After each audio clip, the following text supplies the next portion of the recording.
This podcast is part of the Batman Universe Podcast Network, hosted by the BatmanUniverse.net. Check out everything related to Batman and the entire Bat family at the BatmanUniverse.net, including news and original content related to comics, movies, television, merchandise, video games, and more. Also, check out some of the other unique podcasts that TBU has to offer. Consider supporting this podcast by becoming a patron on Patreon. Even $1 can go a long way in supporting this content that you enjoy. Look for a link over at the BatmanUniverse.net to offer your support now. And now, on with the show. Hi, this is Jim Lee, and you're listening to the Batman Universe Comic Podcast. Hi, I'm Dan Jurgens, and you're listening to the Batman Universe. Hey, this is Scott Snyder, and you're listening to the Batman Universe Comic Podcast.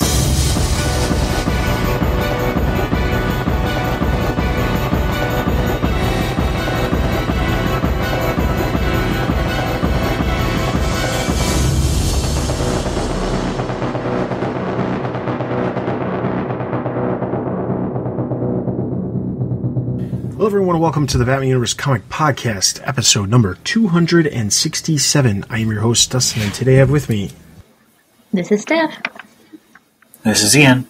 And we are bringing the latest comic news and comic book reviews from the weeks of February 3rd through February 16th. We have a total of 2 books as usual to cover, and this time around we have a little bit of news and a little bit of other stuff, discussion points and such.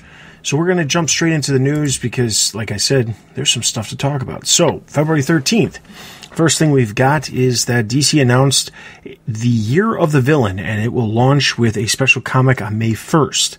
This is continuing their new form of promotion that started last year, rather than releasing a major comic book as part of Free Comic Book Day that hints at an event or story coming up. We already know that the offerings for DC will include 2 special issues giving fans a glimpse of upcoming titles from DC Ink and DC Zoom. However, that doesn't mean they're going to miss out on an opportunity to promote an upcoming event. Releasing on May 1st, the Wednesday prior to Free Comic Book Day, which is on May 4th, DC's Year of the Villain will be a one-shot featuring original stories from Scott Snyder and James Tynion, as well as Brian Michael Bendis. Stories featured will give hints at events that will occur in the summer and fall of this year. Similar to last year's DC Nation number 0, the issue will cost exactly 25 cents.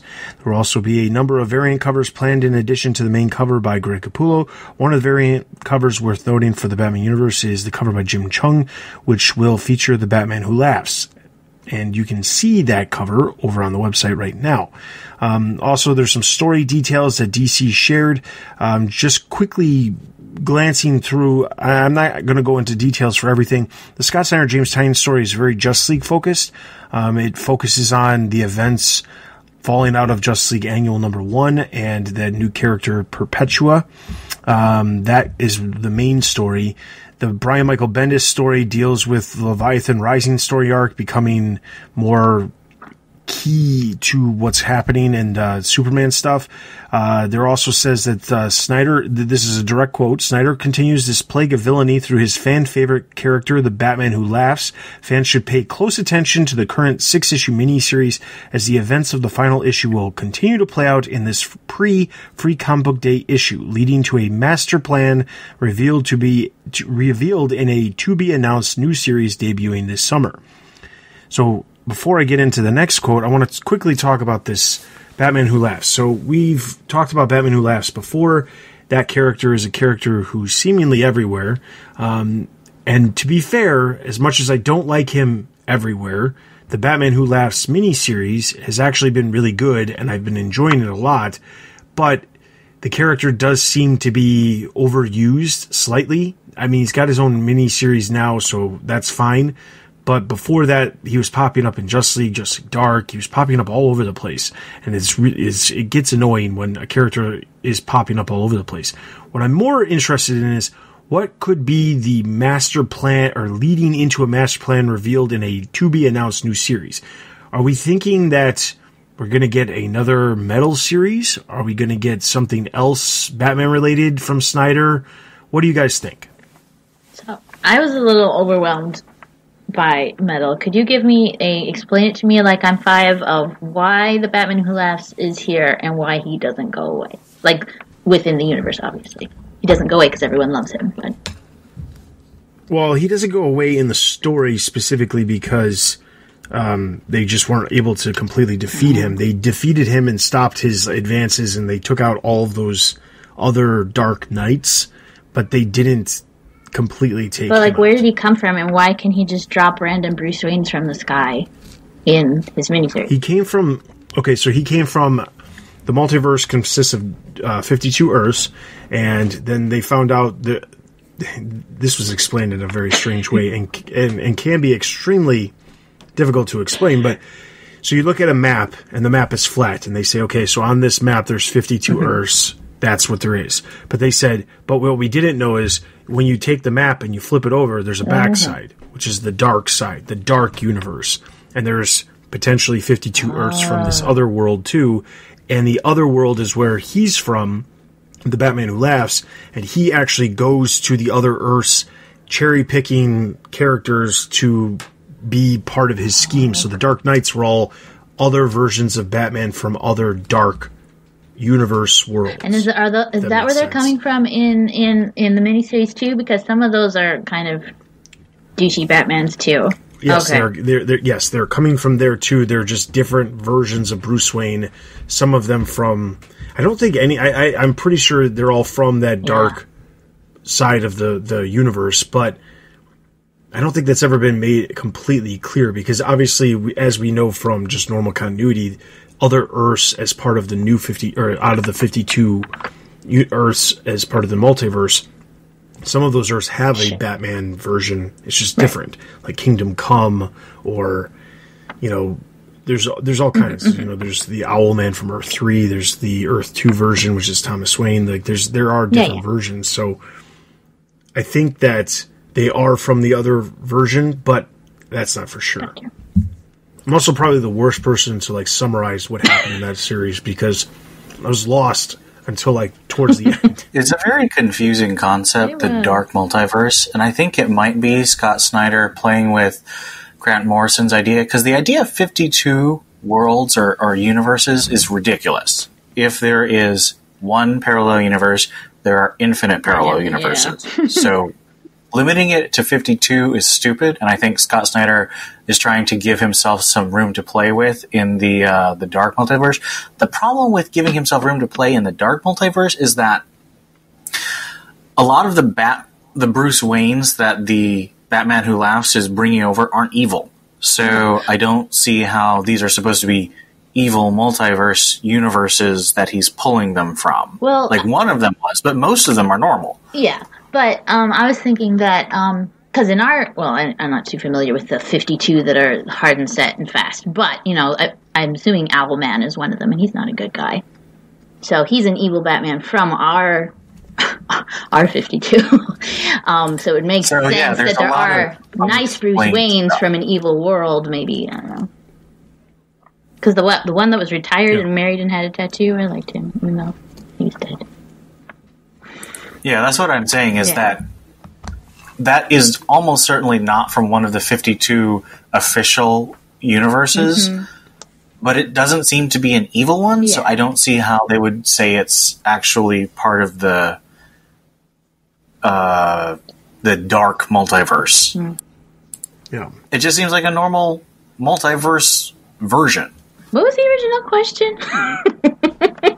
Where do we see this going? We were asking I guess my question was, what do you think is going to spin out of the Batman Who Laughs, which is what they're basically hinting at. Something is going to spin out of the Batman Who Laughs miniseries, because that's what they're saying. What do you think it's going to be? Do you think it's going to be a sequel to Metal, which coincidentally, there was some comments on Twitter by Scott Snyder who said that if he was going to do a Dark Knight's Metal, he would only do it if Greg Capullo was drawing it. But then I saw some people talking online about, well, that's not very likely because he's got other projects that are, that he's got lined up too after he finishes The Last Night on Earth, which is the Snyder Capullo Black Label story that they've been talking about for almost a year now. Over a year, I think. Whatever it is, if it's not an outright Metal sequel, I hope it's multiple different types of evil versions and not just the Batman Who Laughs straight through. Because I think that would get super old super fast. I thought most of the evil Batmen were killed at the end of Metal, though. But there's 52. They were. Yeah, they were. But, I mean, I guess what she's saying is, like, other versions of them. Or not other versions, but other worlds. Other Bruce Waynes from the other Or it doesn't worlds. even have to be Bruce Wayne's. I mean, let's get, evil... Yeah, I'm a little tired of all the evil guys being only Batman. Like, why don't we have evil Wonder Woman or evil Flash or evil Cyborg? I mean, I know it's because Batman sells, but it's really frustrating that they're all just Batman, even if they're, like, combined with other heroes or villains. No.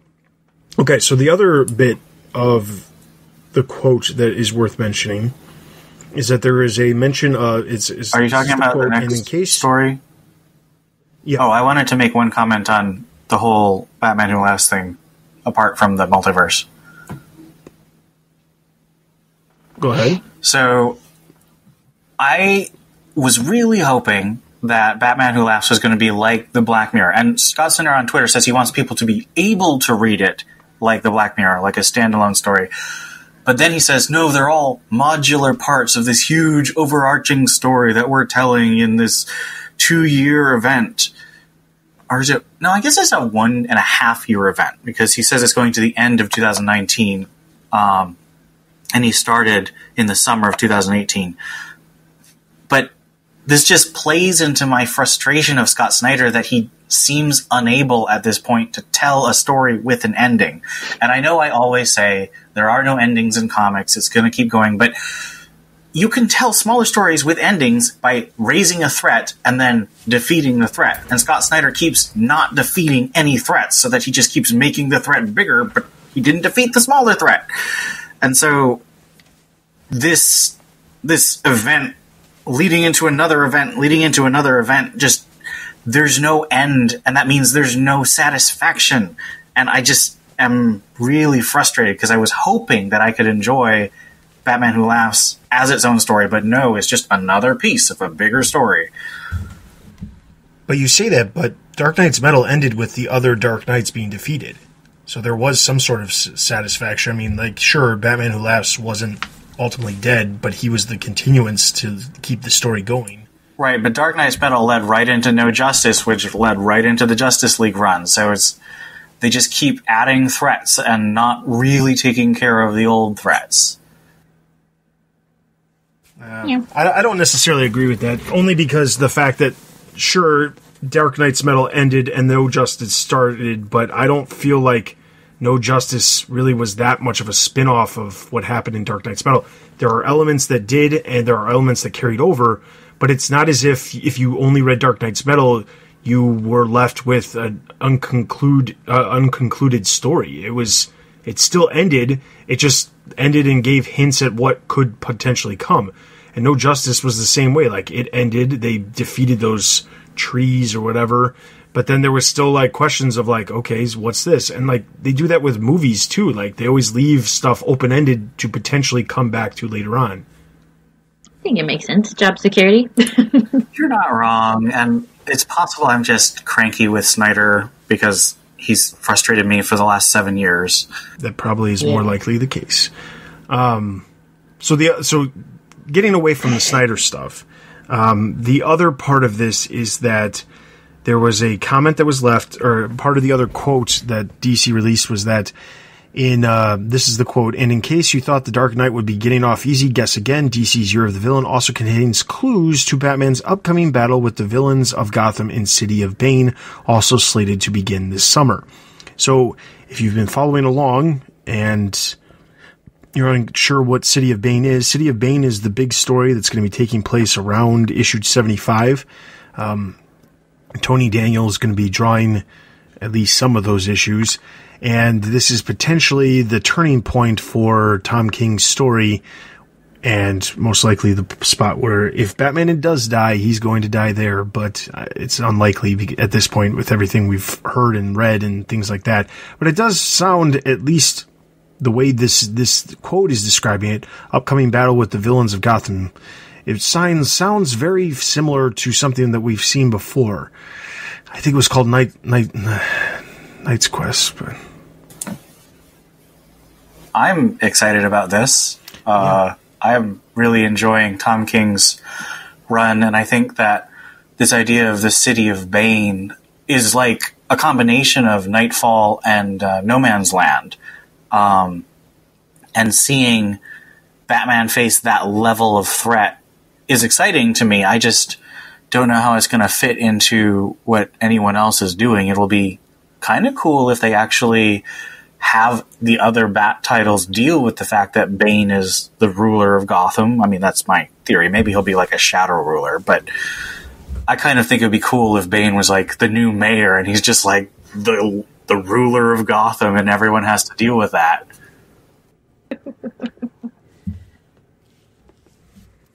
Yeah, that's what I was going to say, more or less, is just having DC, the rest of the DC universe, acknowledge that the Batman title exists and stuff is happening in it, and the stuff that's happening in it. All right, so then to basically wrap this storyline up, or to this news, there was now last year when the DC Nation number 0 came out, it cost 25 cents in stores.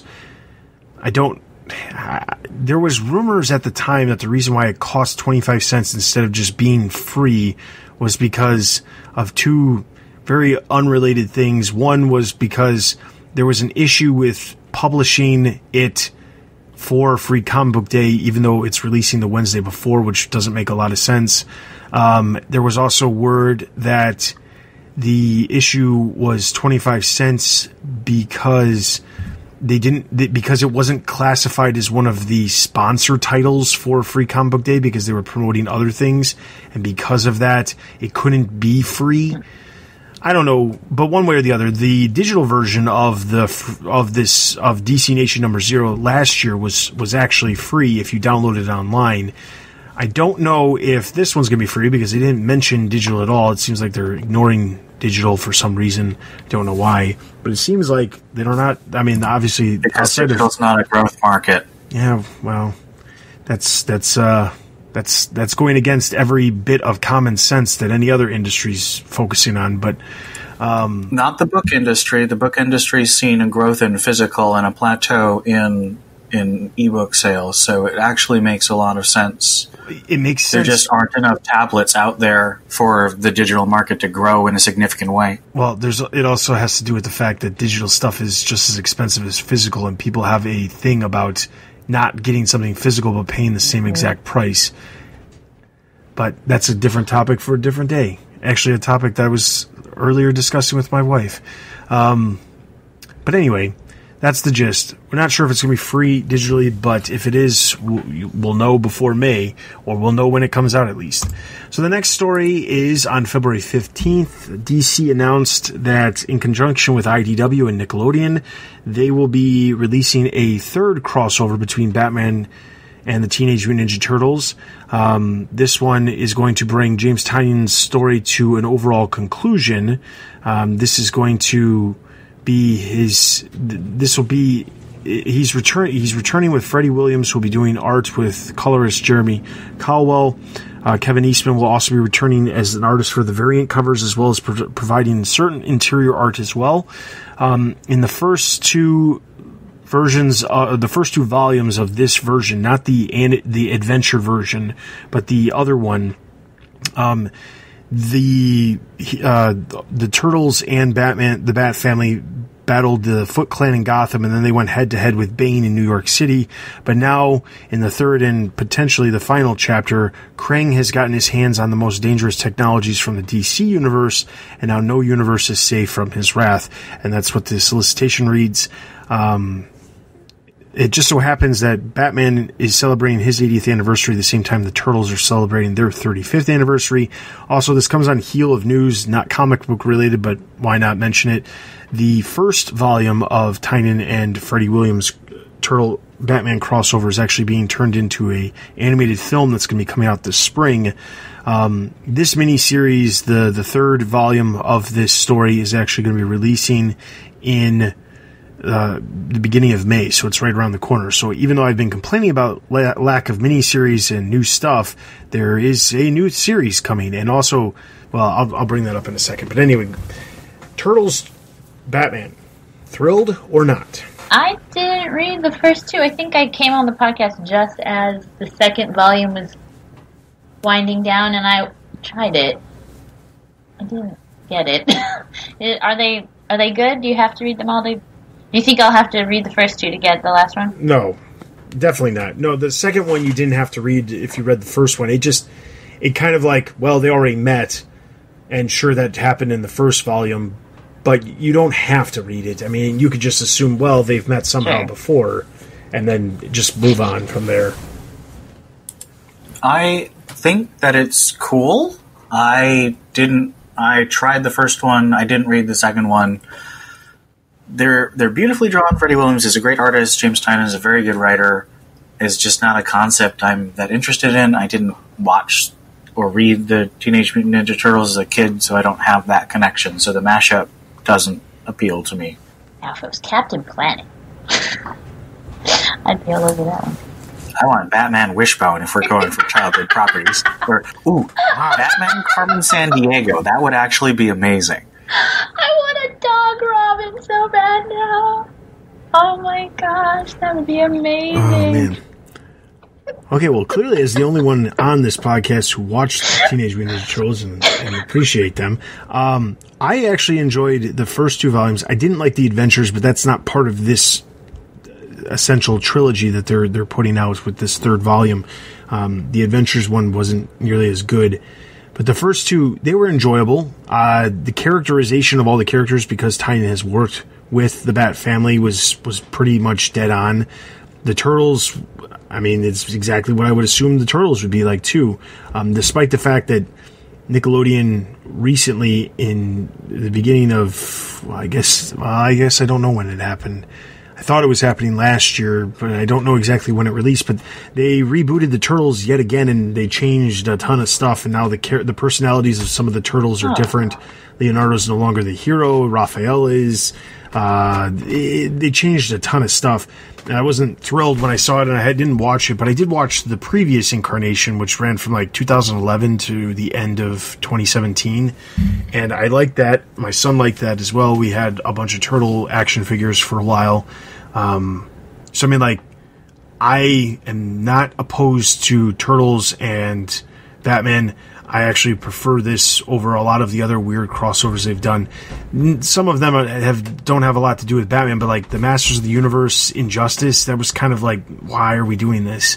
I didn't get it. It didn't make any sense to me. It just felt like, well, we need to have some characters pitted on the villain's side, and Injustice just makes it work that way, where you can have the characters from the DC Universe evenly split. I didn't really enjoy that series. They've done other ones like within the last couple of years, like they did Green Lantern, Planet of the Apes, they did Green Lantern, Star Trek. They've obviously done Batman with other ones. They just did Batman Archie. They've done Batman 60, or they just did Batman 66 with Archie, but they've also done Batman 66 with Green Hornet, Wonder Woman 77. They've done all kinds of different Batman 66 crossovers. But as far as normal comic continuity, although this is not part of continuity, you could imagine it is, because it's not really like putting anything out there that's like, other than the Turtles from a completely different universe coming in. It is not like anything that's happening. Like, they're not killing off characters or, having like drastic measures taken. Like, it's a battle, and you're along for the ride. So I'm looking forward to it. It'll be an interesting series, one way or the other. So I'll give it a go. All right. So real quick before we get into our next story, this wasn't even a news bit we had on the site. It was more of a quick thing that I just kind of stumbled across. So we've been talking about Batman and the Outsiders for quite some time. It was originally set to launch in December, and then it got held back and postponed. And Brian Edward Hill had said on Twitter that the reason why it happened was because they wanted the series to fall more in line with the stuff happening in the DC universe and be more connected, and that's why it got held back. whether or not that was actually the reason, or DC just said they wanted to hold it back for whatever, it got held back. But for the longest time, we had no idea when it was coming because it kept not being resolicited. Randomly on an episode of DC Daily, which is the daily show that DC produces that used to be like DC All Access, but now is supposed to be for DC Universe, they randomly dropped that Batman and the Outsiders #1 is actually going to be hitting stores on May 1st, which was a surprise because not only was it a surprise because the announcement came in such a weird, strange way, but nobody else picked it up and nobody else talked about it. But it is apparently coming out on May 1st, which is great that it's coming out, and I'm glad it's coming out, but seems like if that's the way we get the announcement that it's coming out and there's no build-up, solicitations as you're listening to this are right around the corner. They'll be coming out and it'll be part of those solicitations, but there's absolutely like no hurrah announcement, hooray, it's coming out, nothing. It's just kind of like, this is happening, and it is just what we have to put this out because it's here. And that concerns me for the longevity of the series. Usually when a movie is not ever announced and it comes and then it goes, and producers don't want anything said about it, which is unfortunate. So hopefully that's not this. Yeah, I'm still really looking forward to Batman and the Outsiders, but this entire delay process has not been promising at all. Yep. So, the last bit of news we have comes also on February 15th. DC released story details for Detective Comics number 1000. Not only have we been seeing like a gazillion variants, and just so everybody knows, last week in the Batcave has returned. Jessica is back, and she's bringing the latest updates from all over the place, regards to hints and future stories and art and things like that. But one of the main focuses for the last two articles have been variant covers for Detective Comics, because it seems like there's new ones announced all the time. There's a ton of variant covers, and we've seen some of those, but DC decided to release a little bit more further details on what we can expect within the pages of Detective Comics. And surprisingly, well, we already knew the creative teams because they've already announced them. I'm not going to run through all the details because it's not worth mentioning every single one of these, but basically the story names for all of the stories that are written by the creative teams we've already been told about, as well as some brief synopsis, or if you want to even call it that, because in some cases it's like, hey, this is a popular team and they're writing a story about Batman. And it's like, oh, okay, cool. Whatever you say. But if you want to check out the full list, it's on the site. Part of the reason they did this was because they want people to be hyped about the story so that they go into their comic shop and say, hey, we want this book. Because as it turns out, this weekend, as we are recording this, was the final cutoff dates to order Detective Comics number 1000. So that would be the reason why DC would be stressing this, would be like, hey, this is happening. Now, they also released the story by Brian Michael Bendis and Alex Maleev. They've released it in its entirety. They claimed in the press release that it was released on the website, but when you clicked on the link, it literally just took you nowhere. I was able to track it down. It was available exclusively on Entertainment Weekly, so it's very doubtful that it's actually going to appear on DC's website anytime in the immediate future. But the entire story is available. There was also an interview with Bendis that said that while he's not writing a Batman story, or he's not going to be on any Batman books, this story has ramifications to something that's happening in an event that he's working on towards the end of the summer, early fall. So take that as you may. If you want to potentially be in the loop with what's happening with Bendis and having to do with Batman and an event that is probably dealing with Leviathan Rising, because that's his thing that he's, that's coming up, that is a story you should take a look at. Also, they announced that not only will the stories be 7 to 9 pages on average a piece, but there will also be additional art from Mikel Janin and Amanda Connor, not part of a story, so there'll just be some art, no word on exactly what it will be. And we also know that Jason Fabik will have his 2-page spread depicting the current state of the Batman universe. That piece of art was actually released later in the day after the press release, because it turns out that piece of art is also going to be the cover to the program for C2E2. So that's happening. I'll say this. I was thrilled with the idea of getting a 2-page spread that would feature the current state of the Bat family. Honestly, looking at it, it's okay. It's not. I don't think it's nearly as good as like the I Am Batman poster by Tony Daniel from like 2010, early 2010. It's definitely not as good as Jason Fabick's Bat Thanksgiving poster from, what was that, 2014? It's just kind of like a collage of Batman characters, which is not bad. There's a lot of characters that are featured and focused on, and there's lots of villains. But it just kind of feels like, here's characters that are part of the universe right now, and that's the extent of what this is. It doesn't feel like there's any rhyme or reason for the characters being there. It's just, who do we want to have featured in this piece of art, and here they are. Interestingly enough, Catwoman's head is the center of the image, which I found amusing, but yeah. I think it's weird that's because she's not been in Detective Comics in any way, shape, or form, like not even mentioned. So it's just a weird that. Well, I don't think it's necessarily meant to be what's appearing in Detective Comics. I think it's meant to be the entire universe, because there's other characters who haven't really popped up in Detective Comics that are present in the image as well. It's just weird. Well, I was really excited about this, and seeing it, I am even more excited about it. And that may be because my favorite characters are included, and I was really afraid they were going to be excluded. But I think that this is sort of DC's statement on what the Batman universe looks like, at least in the past year or 2 years, probably. I'll be interested to see if they actually follow up on this and use these characters in the upcoming year, because they currently aren't using a lot of them, and I would like them to. Why use other villains when you have Penguin? Well, I mean, they've actually been using... let me think. They've been using Penguin, they've used Mr. Freeze. They haven't really done much with Roz recently. Obviously the Sirens have been used, and Clayface, although he's not really dead, but he's sort of off with whatever.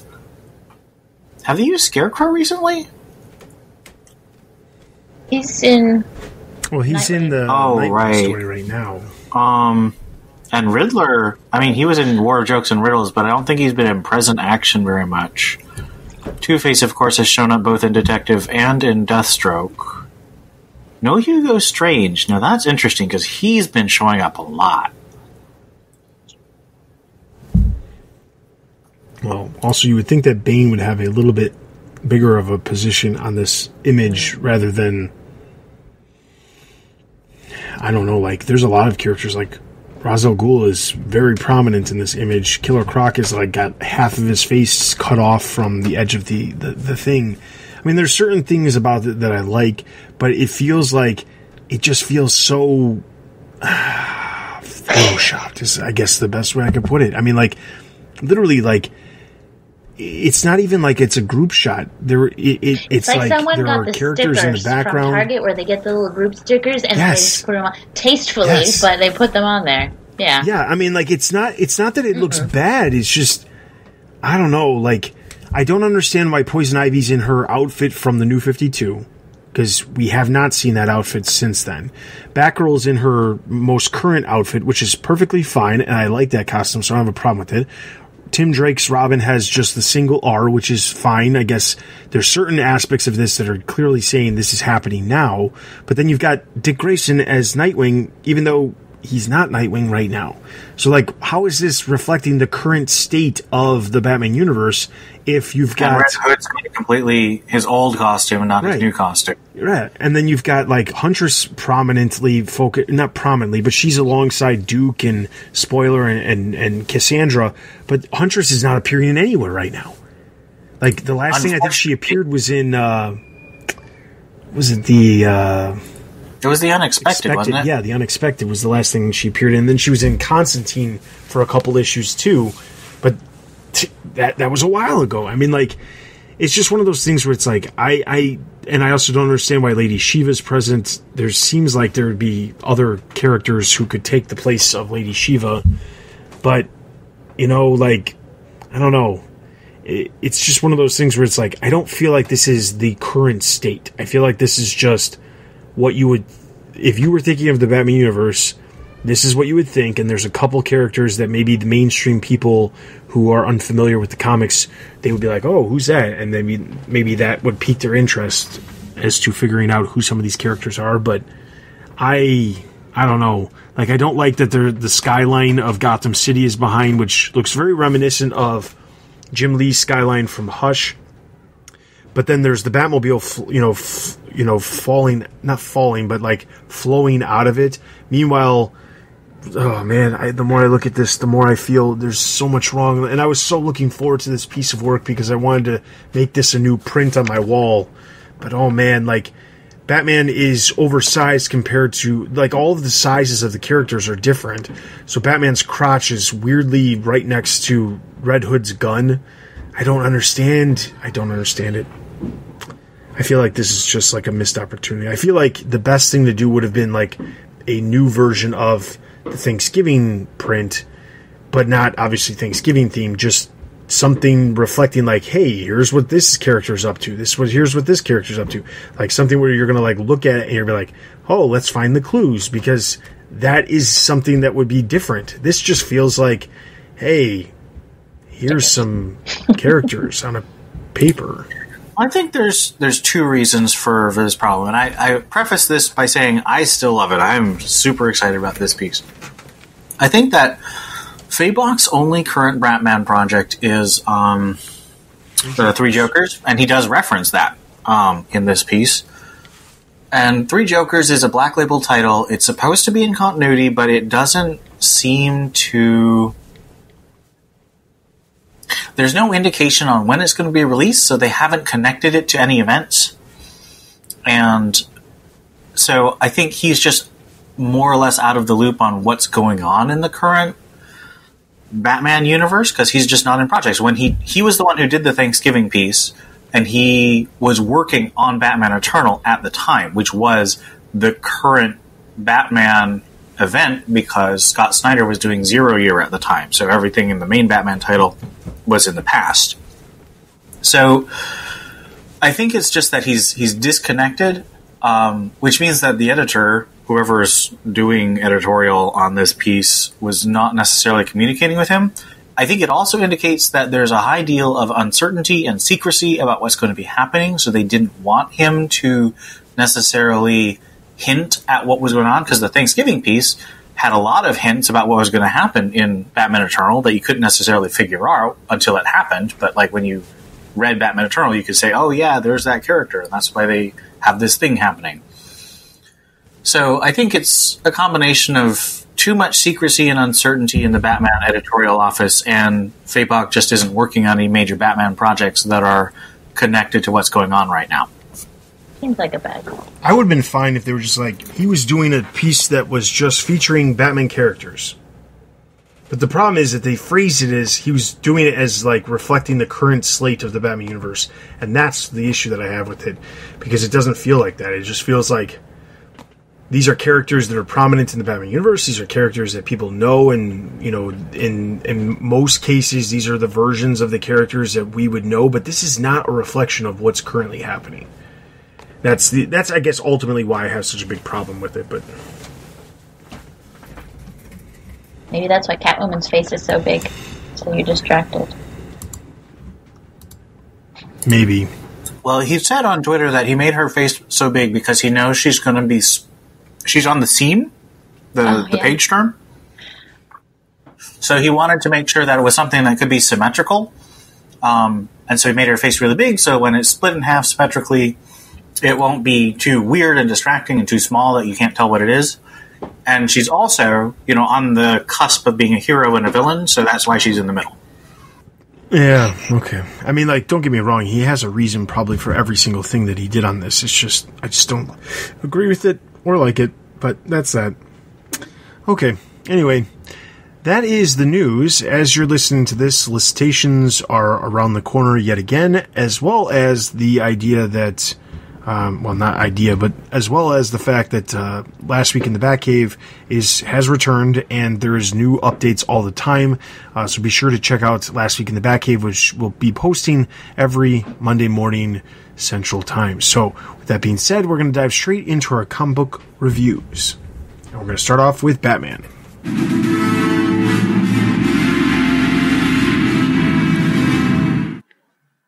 Batman, number 64. This is part 1 of the Price crossover with The Flash. It's written by Joshua Williamson and drawn by Guillaume March. It takes place between Batman number 57 and 58, so it's before all the nightmare stuff that's currently going on in the Batman title. It also takes place, I think, in the middle of the Heroes in Crisis event. Batman prepares to perform an autopsy on Wally West, the second main Flash, I guess, but cannot bring himself to do it and leaves the morgue. On Oolong Island, the Justice League battles rogue Amazo robots. Batman is distracted by memories of the horrors of the Sanctuary slaughter, but still takes down at least 2 of the bots. Superman says that this battle represents the 5th crisis this week, and Batman and Flash both leave abruptly. At the Flash Museum in Central City, a mysterious caped figure topples statues on the crowd of Flash fans and tourists.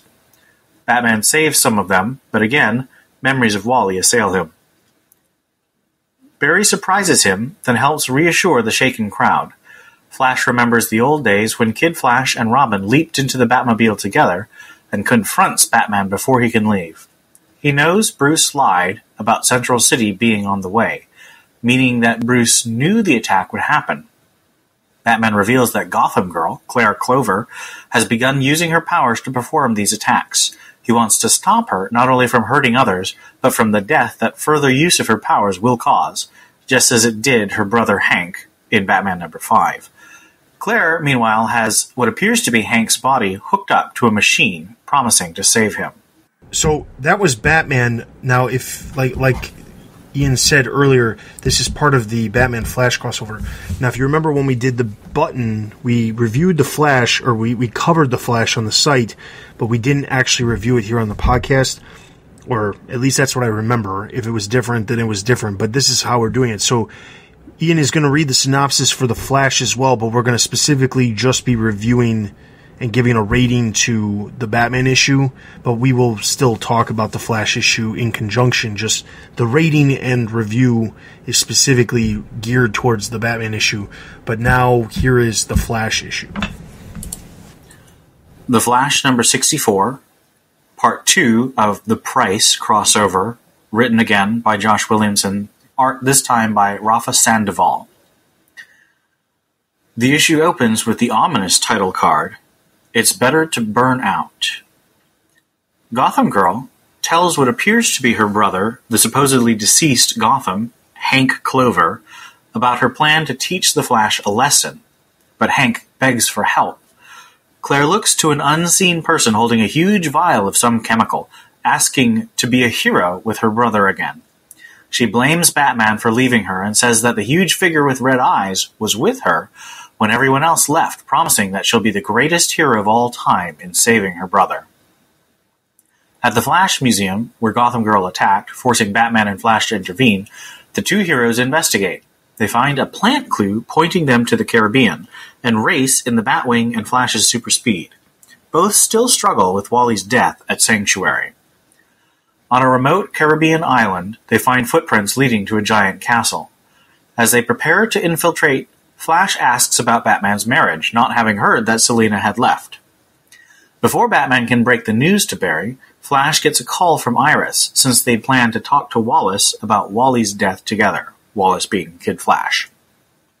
She also tells Flash to express her anger at Batman, but Barry deflects both Batman and Iris, choosing to focus on the infiltration to avoid the confrontation. They find a room covered in pictures of superheroes, and Batman gives Flash a rundown of Gotham and Gotham Girl's history. Flash notes that Claire has an obsession similar to Reverse Flash, but Batman says Claire wanted to be a hero, not an insane villain, but he discouraged her. Flash angrily says that Batman keeps trying to decide for other people, grieving when he sees a picture Claire drew of herself in her costume as a child, and remembers Wally when he first designed his own costume. That memory triggers a question from Barry. Who designed Gotham and Gotham Girl's costumes? Batman never got around to investigating the source of their powers and gear. The two continue walking, finding a chamber of cryogenic tubes containing dead copies of Gotham and Gotham Girl. Flash notices the chemicals in the tubes all originate from Venom, the steroid cocktail that gave Bane his strength. He also finds a Sanctuary robot mask and demands to know if Claire went there to recover. Before Batman answers, Gotham Girl bursts through a wall of the chamber, holding a giant vial of Venom derivative, asking if it's time to team up with the heroes. Batman begs her to stop using her powers so she won't die, and she says the super venom keeps her going, knocking Flash over with super speed. She reveals that someone gave her resources to create partners in her heroic quest, in payment for destroying the Flash Museum. A number of Gotham and Gotham Girl copies attack Flash and Batman, and Claire proclaims she'd rather burn bright and explode instead of fading away. She plans to attack Central City Police Department next, and Batman tries to convince her that Hank wouldn't have wanted what she was doing. She rejects his plea, flying off with a demented grin on her face, saying, "Up, up, and away." So, this is an interesting crossover, especially if you've been reading Batman and then you also have followed Gotham Girl in her one other appearance in Batgirl and the Birds of Prey in the Manslaughter arc.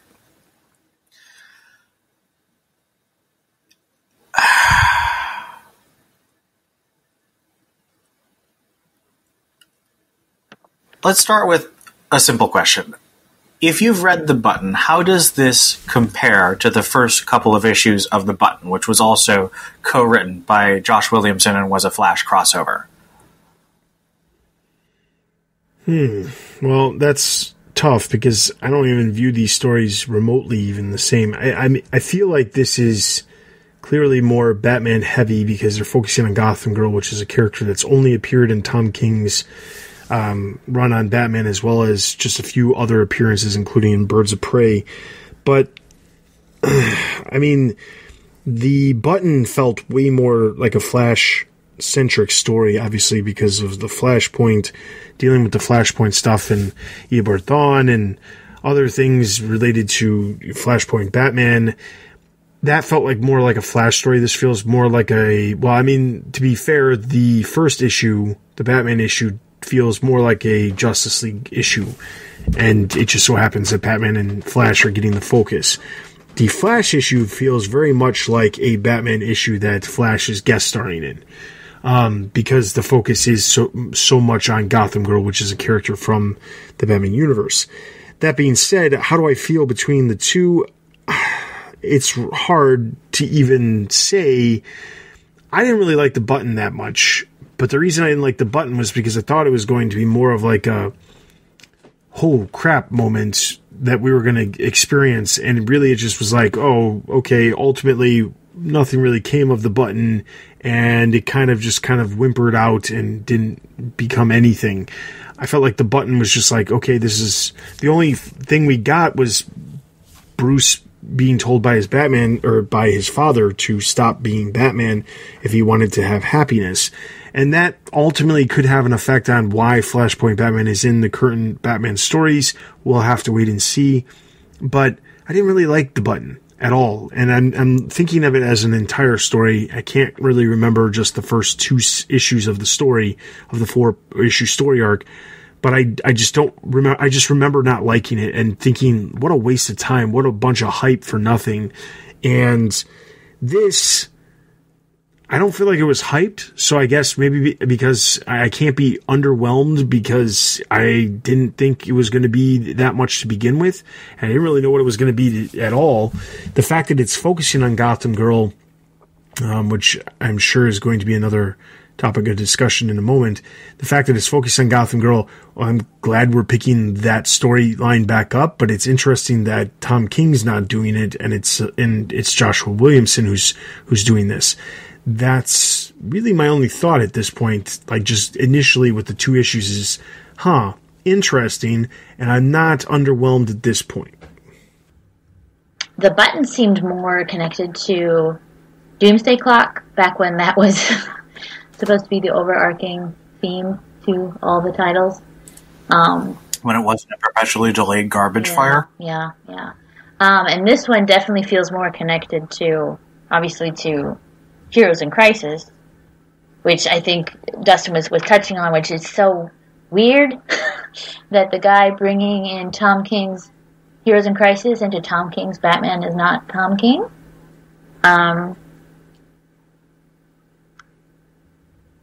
I like it a little better than the button in that it seems to want to touch on the emotions of both characters. Like, it's obviously dealing with Barry's grief, and it's touching on Bruce's loss, both of Selina and also his failure with Gotham Girl. But it doesn't seem to go too deep with either of them. But, gosh, it's been a while since I read the button. But that one seemed to be more of information, I guess, rather than emotion, maybe. Even though you are kind of meeting Bruce's dad, and that's always kind of a sad thing, or an emotional thing when that happens. But I don't know if I actually think one is better than the other, or like one better than the other, but this one seems to be moving story forward, so that's good. I actually am not sure I agree that this is moving the story forward, because this is riddled with continuity contradictions. It was Gotham Girl who told Batman about her powers. Batman didn't tell her, don't use your powers because it'll kill you. Gotham Girl said, my powers will kill me if I keep using them. In Batman number 24, which is most famous for being the proposal issue, but it's actually mostly a conversation between Batman and Gotham Girl. Gotham Girl actually asks, don't you think I should stop? And Batman sort of jokingly says, well, you should stop, it'll kill you. But he doesn't really mean it. He's saying, live your own life, try to be happy. Don't be me, don't be Batman, don't be a hero just because you think it's what you should do. Find what makes you most happy. And if it's being a hero, he gives her tools. Like he says, I'll give you training. I'll find you a person who can help you be a hero without using your powers so you can live a full life. And so this Gotham Girl blaming him for leaving her, and then Flash saying, oh, Batman, you never let anyone make their own choices. You're always controlling other people. Yes, Batman does control other people sometimes, and it's a problem, but that's not what he did with Gotham Girl. And so this just, it strikes such a false note for anyone who is paying attention to Batman and Gotham Girl's relationship. And so it doesn't work for me on an emotional level in the way that the button sort of did. There were some... There's serious problems with the button. The button absolutely, as Dustin said, it meant nothing in the long run except maybe in introducing Flashpoint Batman into our universe. But in terms of any major revelations that mean something long term, nope. It doesn't mean anything. To defend this a little bit, when you have grief, and Barry's suffering significant recent grief, and Claire obviously was not doing well when they got Psycho Pirate to help cure her, and apparently, it didn't help too much because she's still, weak-minded or whatever. These are two people who are not thinking clearly. And so yes, what they're saying and doing doesn't make too much sense, but it also doesn't make too much sense because they're in grief and they're literally going crazy. I'm willing to excuse faulty reasoning when you have an excuse to be reasoning faulty, I guess. And yes, that rings false, but depending on where they go with the story, I can forgive it if they acknowledge that yes, it was their grief that's making them, say these stupid things. And I think that would make some sense, except for the fact that in Batman number 24, and then in Batgirl and the Birds of Prey, the Manslaughter arc, Gotham Girl was still sad about her brother, but she wasn't making grandiose speeches about how she's going to be the best hero ever by killing tons of civilians. Like, this is a level of psychotic insanity that we never saw from her, even when she was deepest in the power of grief and Psycho Pirate's influence. That's true. I think that's one thing I really disliked very much about this was the off-panel land of her fall into this crazy. Absolutely. The off-panel land disconnect between what we saw last and what we're seeing now is what's really gotten me frustrated. Okay, so my second question is, this is set in the middle of Heroes in Crisis. I don't think it's going to relate to the end of Heroes in Crisis because we still have 4 issues to go in Heroes in Crisis, and they don't want to reveal the ending of that series with 4 months left to go. So, Flash asks if Gotham Girl was at Sanctuary, and I think it's clear that she probably was, but I don't think there's any way that we're going to find out that Gotham Girl was the killer at Sanctuary, just because I don't think they're going to reveal that 4 months before the series ends. So what do you think the outcome for Gotham Girl is going to be in this Price crossover? How do you think Williamson is going to end this story for her specifically? I think she's going to be taken out. I can't honestly think of how this character gets redeemed. I mean, the fact that it's hinted here that she's working alongside Bane, even though we've already seen her alongside Bane in Batman number 50, I don't think there's any redeeming of the character at this point, which seems odd because it just feels like, what was the point of creating this character and then letting the story last as long as it did for it to end like this? And obviously that's a guess. We don't know exactly how it's going to end, but it's just one of those things where, like, I'm honestly contemplating what the point of this character was. And I complained about this before, this was a while back, but I want to say it was like New York Comic Con of last year.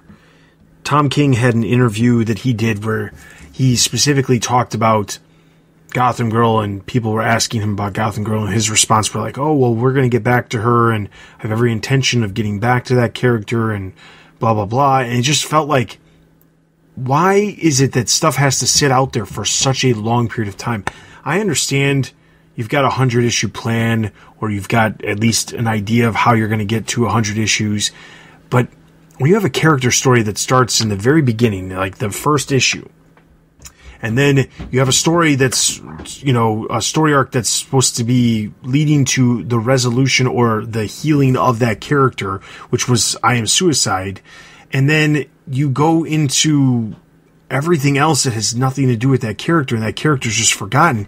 It comes off as so many of those things that Scott Snyder did that I've complained about, where his name is attached to projects, but he's not actually on because he came up with the ideas in his own series. Like Court of Owls turned, we got Talon from that. Duke Thomas spun out of stuff that Scott Snyder was doing. Like, it just doesn't feel like there's a purpose for these characters other than these were characters that somebody who had an idea came up with, and now they have no intention of going, taking the ball and running with it, so they're going to pass it off to somebody else.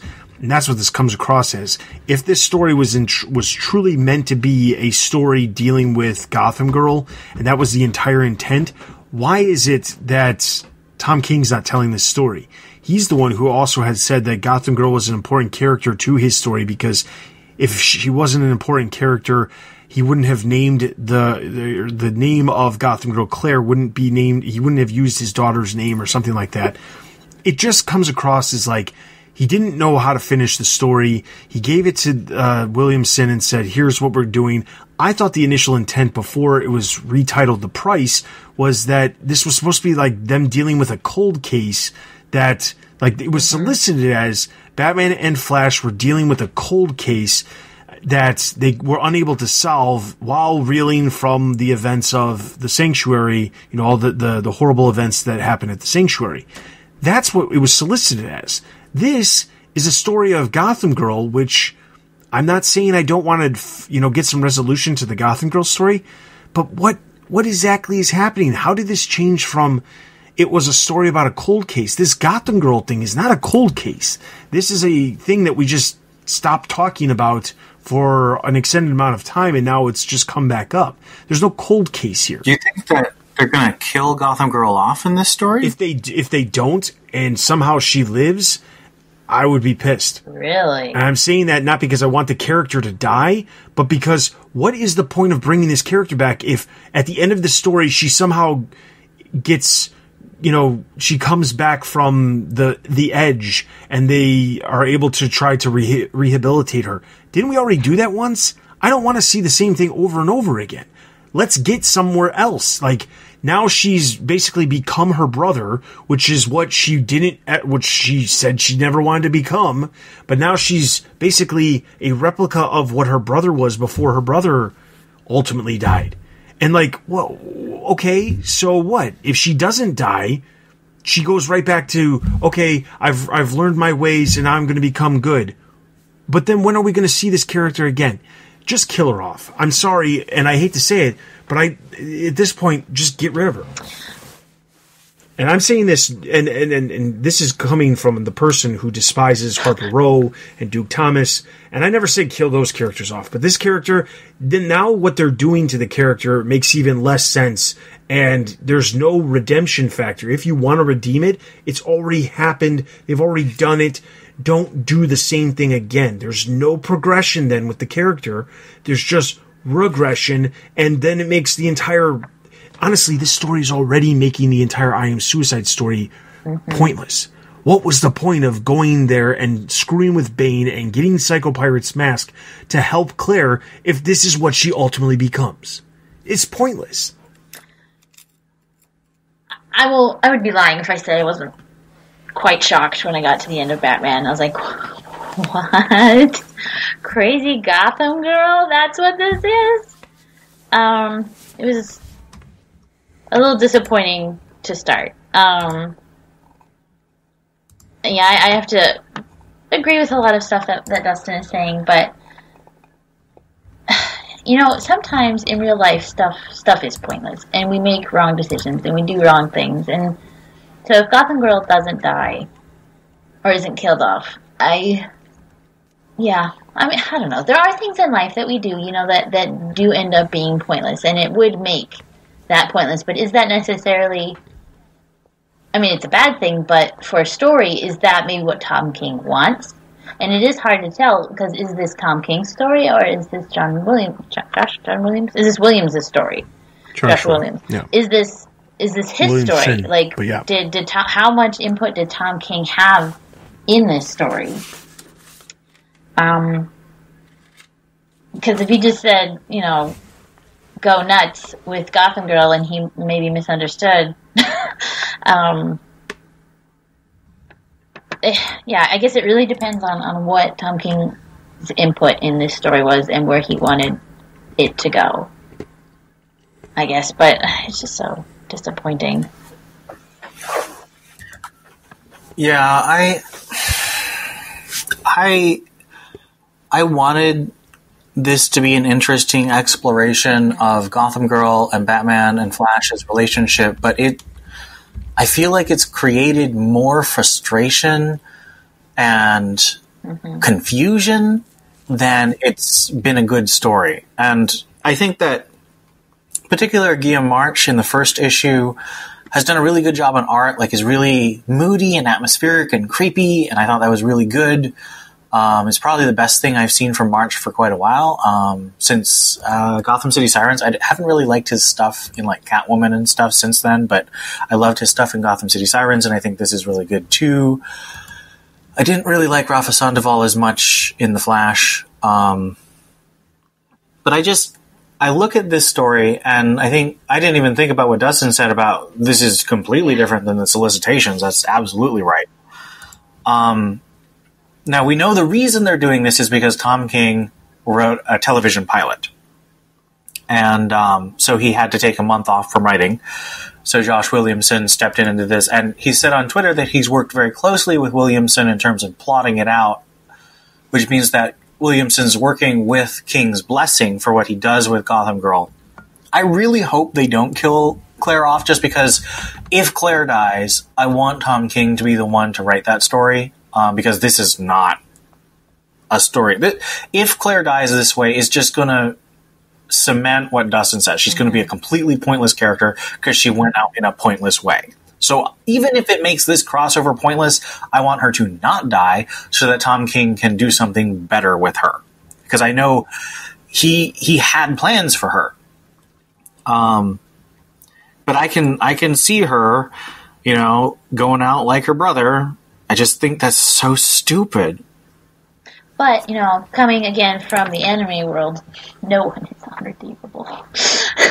She could come back. But again, it's third time's a charm, second time's a charm.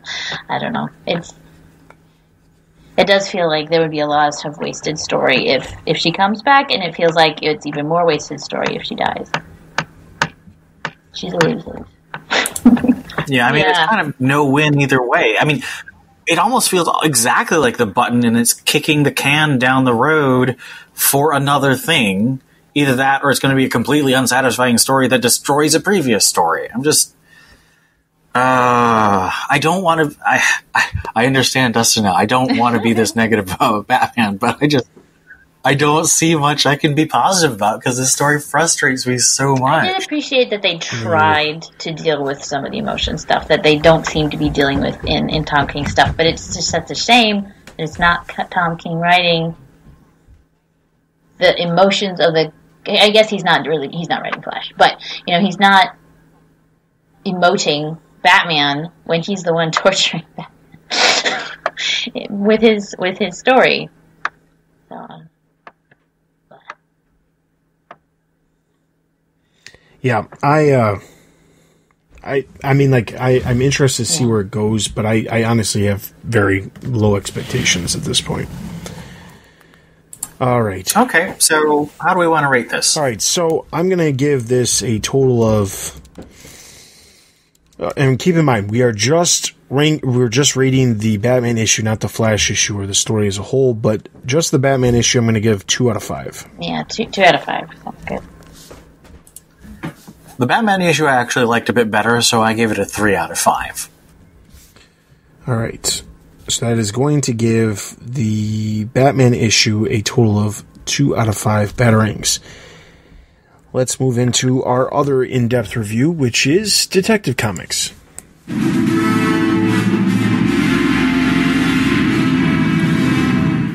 Detective Comics number 998, written by Peter Tomasi, art by Doug Mankey. Looking into Hugo Strange's eyes, Batman demands to know what he is up to. The last time Batman saw Strange was during the Night of the Monster Men. Knowing Strange is able to create artificial life, it must have been him who had created the creature who killed Leslie Tompkins. Strange confesses he knows nothing of what Batman is accusing him of. In the middle of this interrogation, Alfred calls Batman and alerts that Jason Blood is looking for him. Batman leaves, telling Strange he is coming for him after he wraps up this monster business. Batman also tells Alfred to get the Hellbat suit ready. Bruce knows why Jason Blood, the human half of the demon named Etrigan, is on this monster's list. After his training with Zatara, Bruce went to Blood to learn about fear and intimidation. Since criminals are a superstitious and cowardly lot, he wanted to be able to instill fear in criminals. The Batplane drops off the Hellbat suit at his location. Batman gets this suit ready for use, recalling its main purpose. He knows he is just flesh and blood, so to fight large-scale threats, he created this armor. This only true limit of this armor is himself. This suit feeds off his life force. If he stays in it too long, it might eventually kill him. Once he is situated in the suit, Batman goes in to help Etrigan, only seeing him try to fight a green monster. This monster asks why he would place his life in danger for this demon of hell. Batman states the man bound to Etrigan is a friend of his. This monster threatens Batman by saying he will drag his soul to hell if he stands in its way. Batman lunges at the monster and tells him he's not afraid of hell. Etrigan is ensnared by the monster's tentacles, and Batman plans to blast the monster to set him free. Before this happens, the monster punches Batman and grabs onto him, hoping to breach Batman's armor. This monster tells Batman they are both brothers.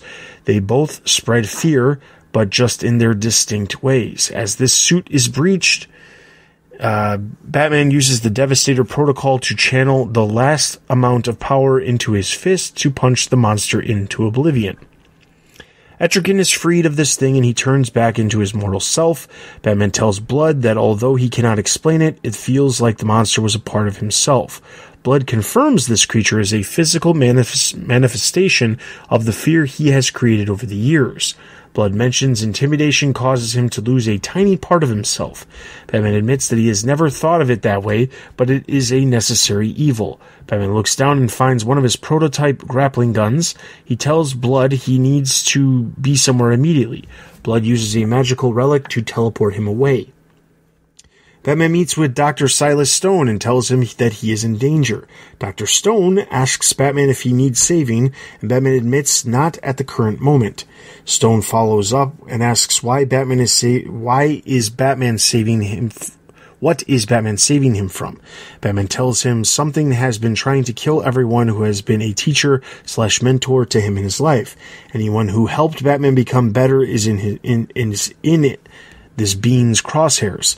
In his youth, Batman came to Stone to help him improve his gadgets and technical mastery, with one gadget being his prototype, the grappling gun. In order to become the best, Batman had to combine science with his fists. Stone shoots Batman with his original grappling gun, and he asks Batman what he fears. Batman tells him not being Batman scares him. As the simulation ends, a child Bruce sitting at the back computer tells him they always knew wearing the cape and cowl requires them to wage war on themselves. Okay, I like Tomasi. I really do, but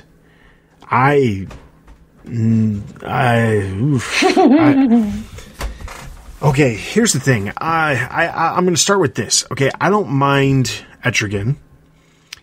I don't mind him in small doses or anything like that. And I also don't mind the fact that they're explaining why why whatever it is that's after Batman is going after Etrigan, because Jason Blood was again one of the people that Batman saw.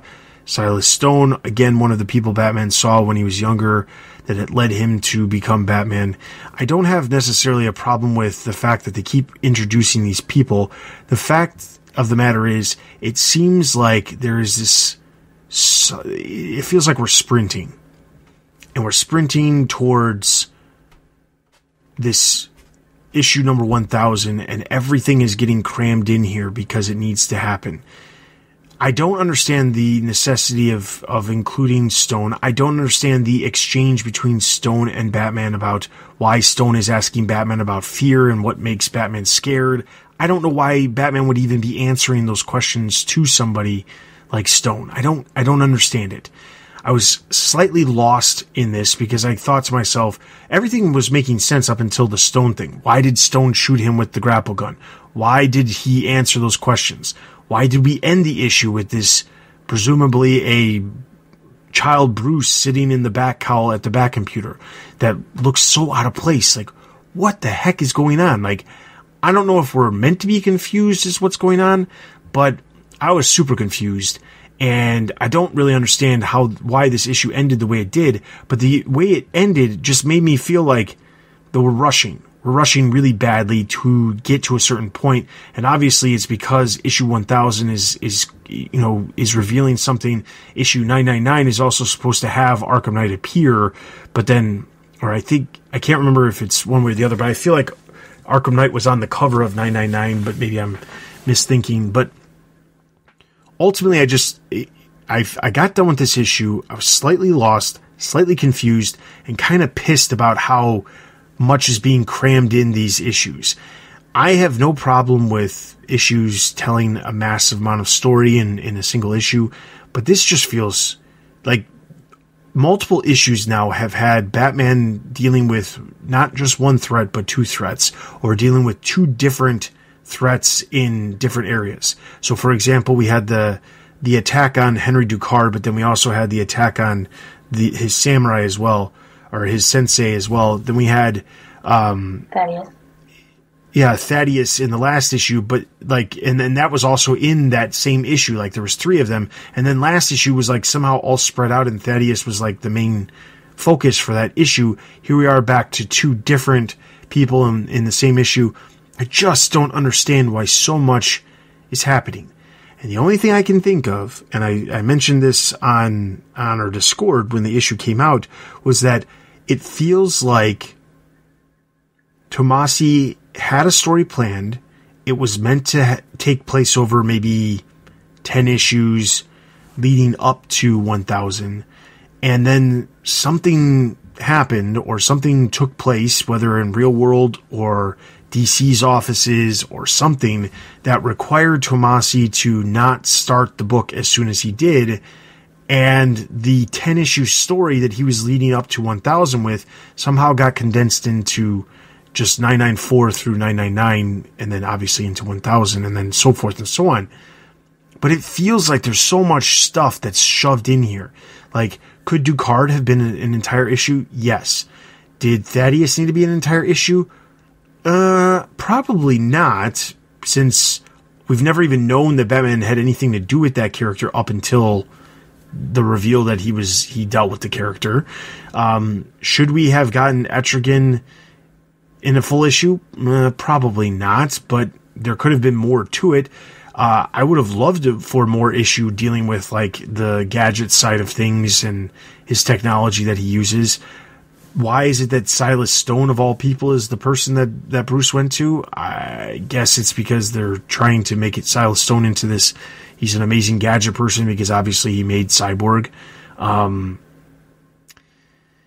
Yeah, I mean, like, to be honest, I was not thrilled with this issue, and I don't have a lot of questions, but, I mean, what did you guys think of the issue? I mean, do you feel like we're going off the rails here, or do you feel like we're just a speeding train and we got to get to the station before time's up? I think you're absolutely right in terms of your questions about pacing, and we were going back and forth on Discord, and I was saying, why didn't they just have James Robinson do a 3-issue arc and then Tomasi get 3 of his issues so we could have a much better way to space out? Like, you may or may not care about Thaddeus, Mr. Miracle, the first Mr. Miracle, but that's probably my favorite issue of the thing so far, just because it's like a good Batman story. You know, it's a good Batman story, and it's also a good story, like, showcasing those skills that he would have dealt with from that person. Exactly, but the issue before Thaddeus and then this issue, they cram basically 3 different things in both of those issues, and those, I think it would have been better if they expanded it out. Now, the other problem I had with this issue is I think the Hellbat armor is a nice idea, and it's nice to see it come back, but Batman always talks about how this uses my life force and I have to be careful, but there's never any consequences. He never comes out of it and dies. And I'm just like, if you're going to make something that has consequences, you got to show the consequences, or you have to make it less serious. Like, you can say, if I get a good night's sleep afterward, I'll be okay. Like, he's just constantly talking about, oh man, I've got to go past 100%. I got to go and do all this stuff with the Hellbat armor. And then at the end, he just steps out of the Hellbat armor and it's like, I'm Batman, I'm fine, whatever. Yeah, the Hellbat armor was a little weird because, what was it, like 95% chance of cardiac arrest, and then he was fine. I think that's one thing I'm liking about Tom King's run over this is there are sort of consequences for his actions. And he is kind of being worn down, whereas this, he's just like, no, I'm good. I didn't get a heart attack. I wasn't that 5%. It's very hushish in its, like, cramming of people in the issue. Only so many of these issues need to be explained why they're in there. So that takes up space. And I think one of the reasons the Thaddeus story is so much better is that was one of the issues that didn't have 3 or 4 different people crammed into it. It took its time telling that story. And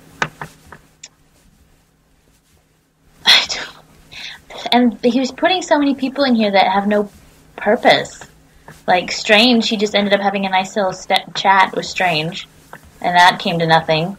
Arkham, he went and had a nice chat with all of them. Nothing came up on Arkham. And it's Exactly. and that's fine if you can afford to tell that story, but right now it's like, no, Batman needs to be a little smarter. He needs to actually do some detectiving and not just go beat people up. Going to see Silas was the one thing that kind of made sense, and that it was explained, was he found a device that shouldn't have been there that Silas developed. So it's like, okay, well, let's go. So obviously this monster thing wants me to go see Silas. I was a little confused by the end, but I chalked it up to my favorite trope. This whole thing was a hallucination. None of this actually happened. And Silas was kind of just the end of the hallucination, and Bruce is maybe kind of figuring it out, or he's starting to wake up, so he's not making sense in what he does. And then I guess the thing that makes at least sense is what he's waking up to, which is the baby bat there, which kind of reminded me of Damian in the New 52 when he was first or his origin story, whatever, where he's the little baby wearing the the Batman outfit. He's wearing Batman's cowl. Yeah. And as you guys were talking about, because what's next? 999. Well, 999 upside down is 666, and Damian is Batman in Batman 666, right? And maybe future Damian is the Arkham Knight. That was my only thought. I mean, that fits with my alternate universe theory. It does, right? Or maybe he came in a time machine or something. But that's as far as I got with theorizing and understanding the end. But maybe it being upside down means it's... I don't know. Weird. It's upside down. They come from the upside down. Is this going to be a Stranger Things crossover? Yeah, all I can hope at this point, and I really, really hope this is the case, but I really hope that once we get to 1000, Arkham Knight appears, whatever the direction is that they're going with Detective Comics, I really hope that it doesn't feel as rushed. And I'm hoping that the rushness is just because we're trying to get to 1000, and it's not something that's going to continue on. I do find it odd, because if the entire intent was to have it be a longer story arc, we knew that they were coming on the book for a really long time, and Doug Mankey clearly had plenty of time because he's doing all of the issues leading up to 1000 plus the number 1000. So the thing is, they had lots of leeway, and the only thing I can think of is that the story maybe was originally meant for more issues, and then Tomasi was like, well, Mankey's going to do the art, but we want him to do all the art up to 1000, and then editorial was like, okay, we're going to plug in this random Robinson story here, and we'll give you some leeway so you've got a couple extra months to so that everything can get taken care of.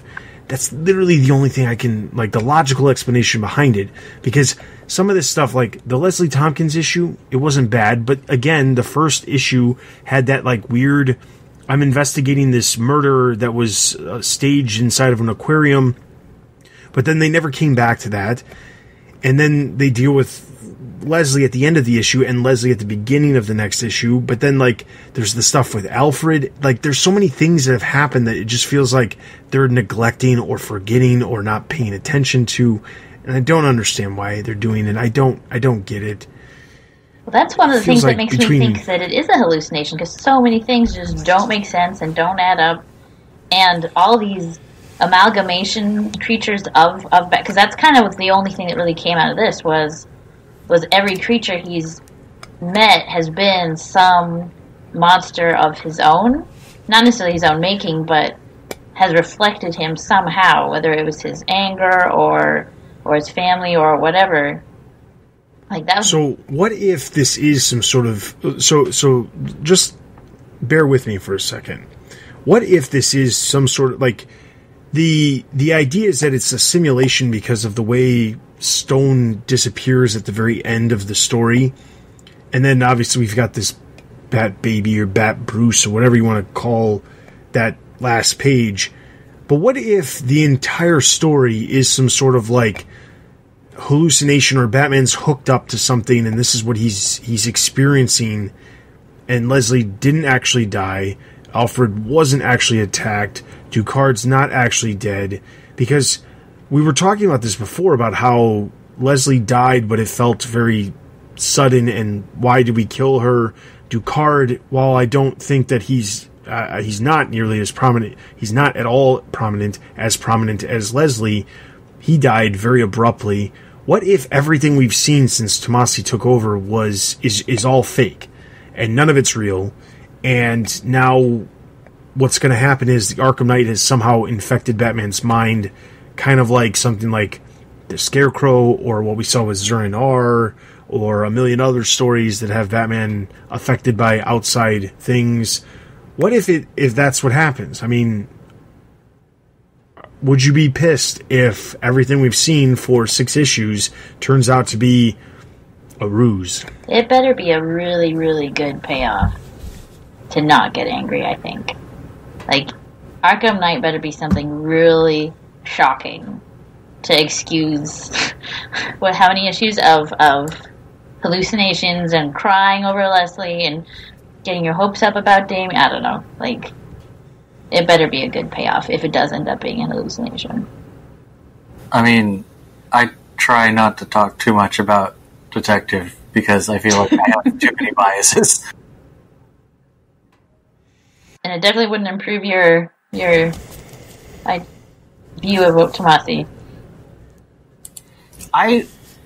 Yes, I have my biases about Tomasi, but I don't want Detective to be a bad book. I don't want to read bad stories.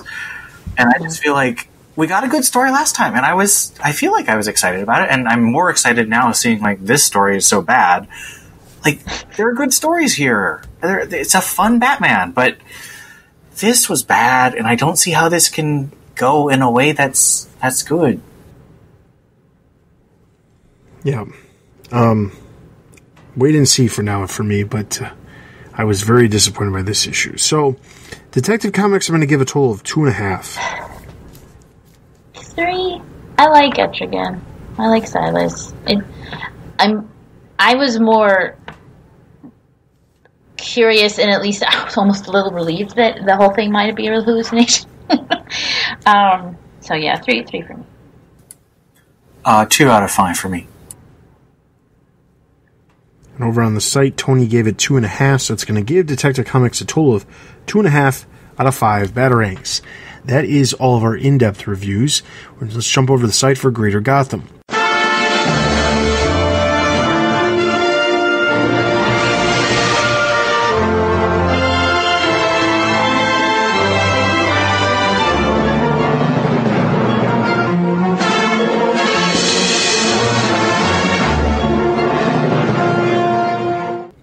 First up, February 6th, main TBU books, where he talked about Batman 64. Harley Quinn number 58. Harley is Batman's would-be partner as together they try to solve the riddle of the corpse, which appears to implicate her for murder. Issued by David, he gave it 3.5 out of 5, and we give this one a neutral. Thumbs up. Thumbs up. I really like this because it reminded me of Heroes in Crisis, where Harley's under suspicion, but it's fun. And the cover is The Dark Knight Returns with Harley as Robin, and this gave me smiles. And I did not expect that ending. I was actually pretty shocked by the ending. It was awesome. Alright, so no secondary TBU books. Main DC Universe books, Adventures of the Super Sons number 7. While stranded on an alien prison planet, Robin quickly adapts and becomes the unofficial Batman of Gotham through intimidation and fear. Issued by Bill, he gave it 4 out of 5. I'm going to give this one a neutral. Thumbs up. Thumbs down, but really good art. Aww. Like, the way he draws John and Damian is great. Deathstroke number 40. Deathstroke escapes Arkham in a shower of blood. Issued by Ian, he gave it 4 out of 5. I'm going to give this one a thumbs up. Thumbs up. Thumbs way up. I can't wait for the crossover. Justice League number 17, with Martian dragons surrounding him and a gun pointed to his head, Martian Manhunter shares a memory with Lex Luthor. This is by Corbin. He gave it 4.5 out of 5. I'm going to give this one a thumbs up. I read it this week, and I give it a thumbs up because I followed it. I understood what was going on. I read it, and I gave it a thumbs down. I hate retroactive revelation about villains. Young Justice number 2, scattered around a world that's on the brink of political unrest, the hesitantly formed Young Justice team starts stumbling upon their missing members. This is by Jessica. She gave it 3.5 out of 5. I'm going to give this one a thumbs up. Neutral, but just because I don't know where it's going. Thumbs up. It's fun. No secondary DC Universe books. Moving over to February 13th. Main TBU books, we already talked about Detective Comics. The Batman Who Laughs, number 3. Bruce seeks the help of a reformed psychopath only to learn that he must become one as well. So by Tony, he gave it 4.5 out of 5. I'm going to give this one a thumbs up. I don't know. Neutral, but that's because I don't like it, but I don't think I'm supposed to, so maybe a thumbs up. Thumbs down. I was really disappointed because I actually was very impressed by issue 2 because I had this thematic depth and was like using metaphors and stuff. This one had some of those things, but it was a lot more incoherent, and I'm just tired of Scott Snyder ending with these ridiculously horrific cliffhangers that he just buys back at the next episode. Red Hood Outlaw number 31. Jason faces off against the Solitary. With the help of a few other heroes, Red Hood is able to defeat the Solitary and finally put Roy to rest. This is by Bill. He gave it 4 out of 5. I'm going to give this one a neutral, trending up. Same, neutral, trending up. I didn't know who any of the characters were that were introduced. I had to look them all up. I'm giving this a neutral, trending down for the same reason, because I feel like there's a lot of great character interactions you could have. Like, Bunker referenced how Tim vouched for Jason back in Teen Titans. I thought that was a great character note, but that's like the only thing he does in the whole issue. So I think it's wasted potential. It could have been good, but it's sort of like Detective, actually. There's too much going on, and he's not giving each piece the attention it needs. No secondary TBU books. Main DC Universe books, we already talked about The Flash, number 64, but Ian did give that 2.5 out of 5, and I would give that issue a thumbs down. Thumbs down, I think. I mean, yeah, thumbs down. And then secondary DC Universe books, Justice League Dark number 8, which as I this is the first time around, but we are no longer in depth reviewing that anymore either. Man Bat continues to be part of the team, while Ragman and Solomon Grundy both make a cameo at the Oblivion Bar. Superman number 8, Owlman appears alongside the Crime Syndicate at the end of the issue. Wonder Twins number 1, as the Wonder Twins are introduced into the DC Universe, Batman appears alongside the Justice League. Finally, TBU trades and hardcovers over the past 2 weeks include the Blackest Night Saga DC Essential Edition trade paperback, Batman the Cape Crusader Volume 2 trade paperback, Titans Volume 5 The Spark trade paperback, Suicide Squad Hell to Pay trade paperback, and DC The New Frontier New Edition trade paperback, which we also have a review over on the site if you are unfamiliar with that story. DC The New Frontier, we have a review as part of TBU Collected, so be sure to check those out. Now, before I move on to some other things, because we do have some listener questions and a couple of quick discussion points, I want to quickly thank our Patreon supporters. Thank you to all of our Patreon supporters who are currently supporting us at levels, all the different tiers that we have.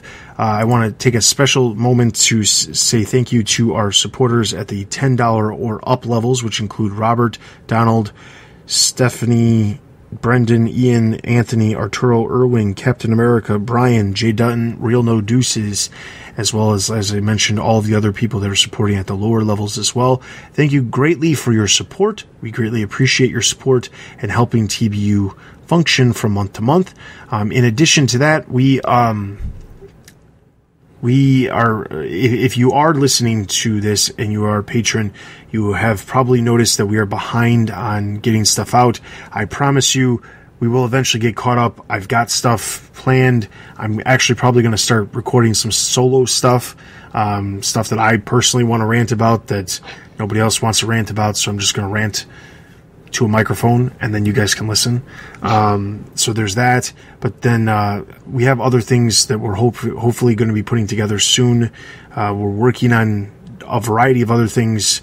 But if you are unable to support us through Patreon and you have skills that you would like to share with us, whether they be writing for the site, we are currently looking for news writers. We're currently looking for writers of comics, comic book reviewers, and we're looking for original content creators. So anything that is unique and different that has to do with the Batman universe, whether it be editorials or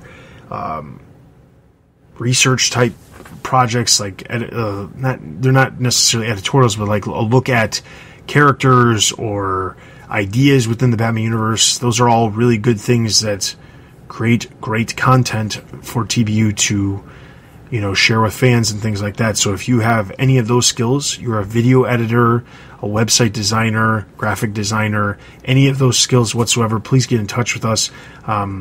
We are always looking for people to help support TBU, whether it be monetarily through Patreon or supporting us with a one-time donation through PayPal, or buying merch and we get proceeds from those, or anything else, but especially if you have those skills, because a lot of what you see on TBU stems from people volunteering their time. We all volunteer our time, and the more people that help, the more we can do, and the more we can share our love for Batman with other Bat fans around the world, and then grow even larger. So, that all being said, if you have any ideas that you'd like to share with TBU, or you have any ideas of how TBU could be better, or you have any skills, you can get in touch with me at tbu@thebatmanuniverse.net, and I will get in touch with you as soon as I possibly can. So that being said, we're going to jump over to our listener questions.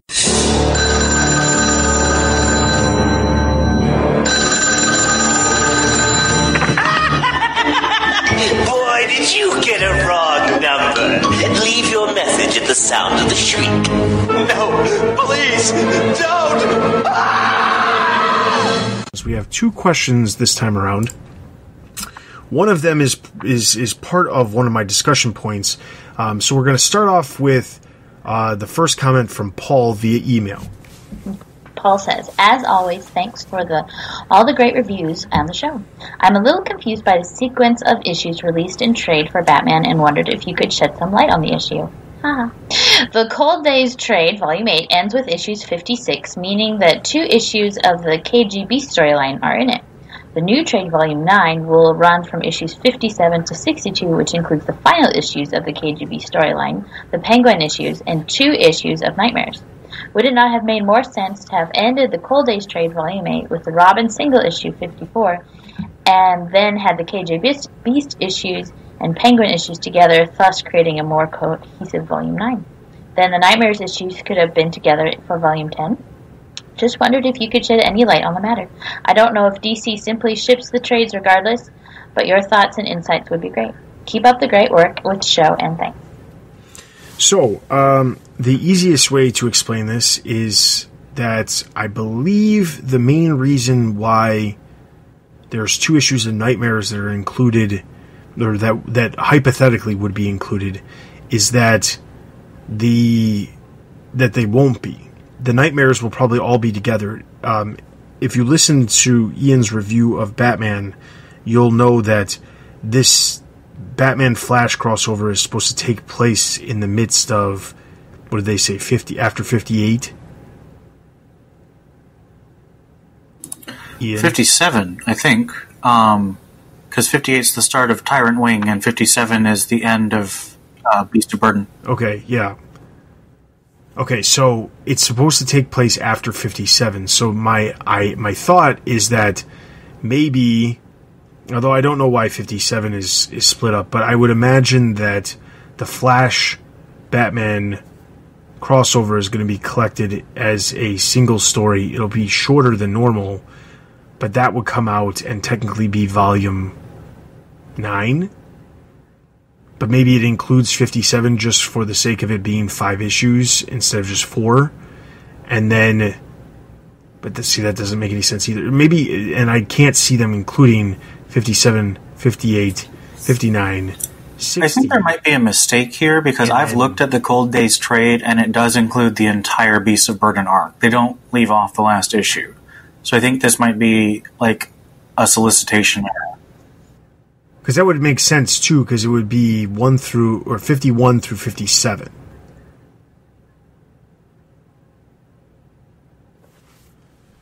Of course. I'm looking at the Tyrant Wing trade, which is solicited for next month. It says, so the Tyrant Wing collects Batman 58 through 60, Batman Annual number 3, and the Batman Secret Files story. I wonder if it collects all of it, because that would actually be a full trade, because you get the 3 issues by Tom King, you get the annual, which is oversized, so that's 4 issues, and then you get the Secret Files, which is 5 issues, and that was also oversized. So 3 normal issues plus 2 oversized issues. That's a pretty good trade length. So I think that is just that you were looking at an incorrect solicitation, and I think they are going to do Nightmares as Batman Volume 10, and it's going to be 61 to 63, and then 66 to 69.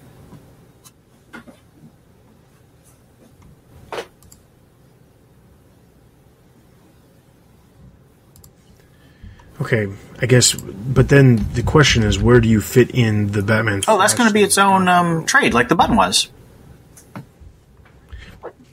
Well, yeah, but if it is its own trade, the issue that I imagine is that going to be volume 10 or is that going to be volume 11? The button wasn't volume, right? In the volumes, was it? So. Yeah. It wasn't? So, no. I think this will just also be not in the volumes. I mean, here, let me check the deluxe editions, because the deluxe editions are actually interesting in that. Did the deluxe editions include the button? Yeah, the deluxe editions included the button issues, but not the Flash issues. So if they keep going with deluxe editions, they'll probably... So if you want just Batman all the way through, get the deluxe editions. If you want to get the trades as they come out, then you'll have to get an additional The Price trade paperback that's not going to be numbered with the other Batman trades. Yeah. Okay, so to wrap this question up and just reiterate everything that Ian said, Volume 8, Cold Days, which released on December 19th, that included Batman number 51 through 57. That's what it states on DC's website. Volume 9, which releases on March 20th, will include Batman 58 through 60, plus Batman Annual number 3, plus Batman Secret Files number 1. So that collects the entire thing. Nightmares, which will most likely be Volume 10, will include 61, 62, 63, right? So Nightmares is 61 to 63, and then 66 to 69, because 64 and 65 are the price. Yeah. Right. 61, 62, 63, and then 64, 65 will be the Flash crossover, which will be its own collection, and then it'll also include 65 through 69. So that one will probably be a little bit oversized compared to other ones, but that doesn't ultimately matter necessarily. They don't have a specific set page count that they must have for that. So hopefully that answers that more question. Or less, depending how much is Exactly. So hopefully that makes sense, Paul. And I'm not sure where you saw that it was cutting off 57, but according to the trades solicitation that DC has on their site, the Cold Days one goes up through 57. So that's that. The next question comes from ACN via Discord, and he brings up a comment that was actually going to be a discussion point for this episode, and he specifically is asking about a current rumor making the rounds online about DC drastically reducing the number of comics that they publish per month. Now, to be clear, if you are a member of our Discord and you have been paying attention, I posted the article. The article originated from Bleeding Cool. Bleeding Cool has posted a number of scoops in the past, but also they have been proven wrong on things as well. So you can't take everything they say as complete 100% factual information. So I have to preface that with this discussion point with that remark, is that although this is a rumor that's out there and is a rumor that other people have been discussing, this is not something that is confirmed or is based on anything except for this single article at this point. So, that being said, there is a rumor out there that DC, who is currently on average producing between 50 and 54 comic books per month on a normal standard month, they're publishing that many books. Now, that is currently including all of the superhero DC comic books. It's including all the imprint books. It's also including all the Vertigo books that they are currently publishing. Now, over the past 5 years, that number has weirdly changed because during the New 52, they had 52 comic books that were all based around superheroes. That's what they had. But during the New 52, there was much significantly less Vertigo stuff. There wasn't all the other imprint stuff that we've been seeing over the last couple of years. And it's fluctuated back and forth. They canceled some stuff and they replaced it with other things. But generally speaking, it's been around 52 issues on average for a long time, at least 10 years. Now, I've been saying on the podcast over the past couple of months while we've been going over solicitations that it seems as if comics in general for the Batman universe, at least, have been significantly less than normal. Part of that has to do with there's less series, but then there's also initially there was less series with Rebirth than there was during the New 52, but part of that got made up by the fact that there was issues that were double shipping.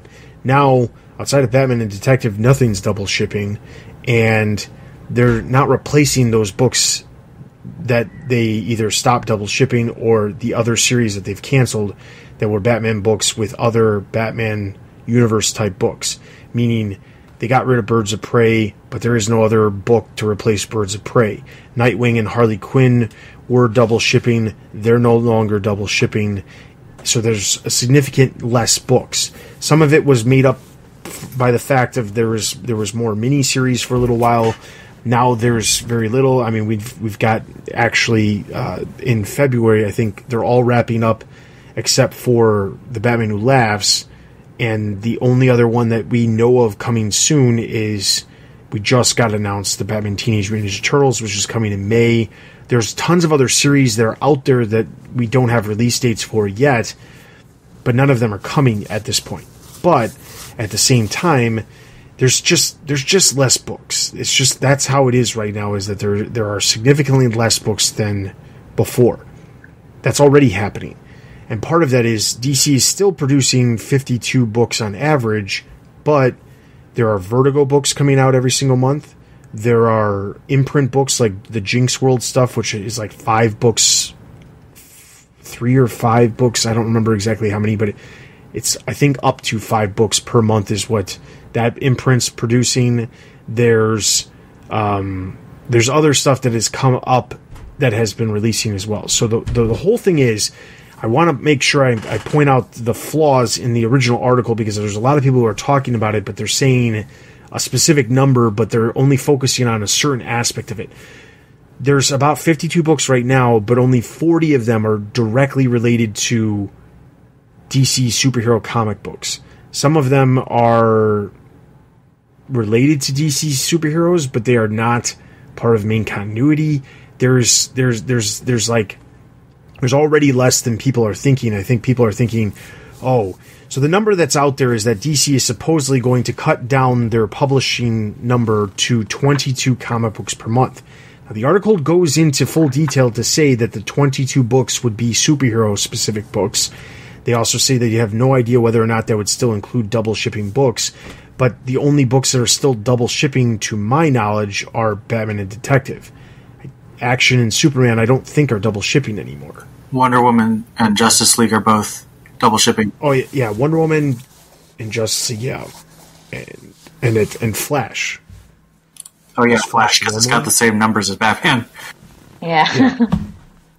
So there's not that many left, but if you got rid of the double shipping of those titles, that's like 5 less books right there.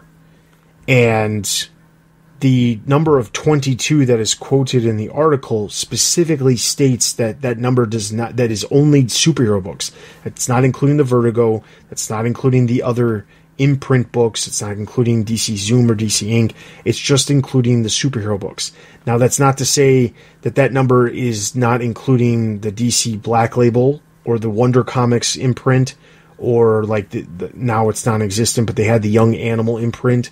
It's not to say that those imprints aren't part of that 22, because we don't know for sure, even though they include DC superheroes. Wonder Comics by itself is like 5 books, or will be, 4 books, I think. So like there's 4. Black Label has its own stuff that comes out on its own, that will be coming out on its own schedule. And then you've got the Jinx World stuff. Vertigo, you average Vertigo 5 books, Jinx World 5, and you get rid of the double shipping books, and honestly, it's not like they're reducing that many, but it is significantly less. The issue is, it's still like 18 books we're losing. If it's true, and I still am really skeptical of this. The thing is, I'm skeptical too, because I feel like maybe they will lower their numbers, but I feel like that is too big of a number to drop. The issue is, I mean, they're already lowering numbers. We see them just not doing new stuff. They're just gradually letting things go.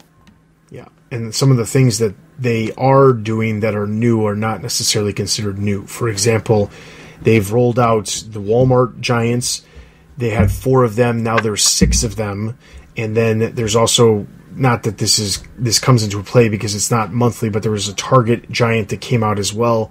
The thing is, because they're doing these Giants, that is, even though they're not producing as much new content for those Giants, they're selling, because they expanded the line from 4 to 6. So clearly they're selling well enough for them to do that.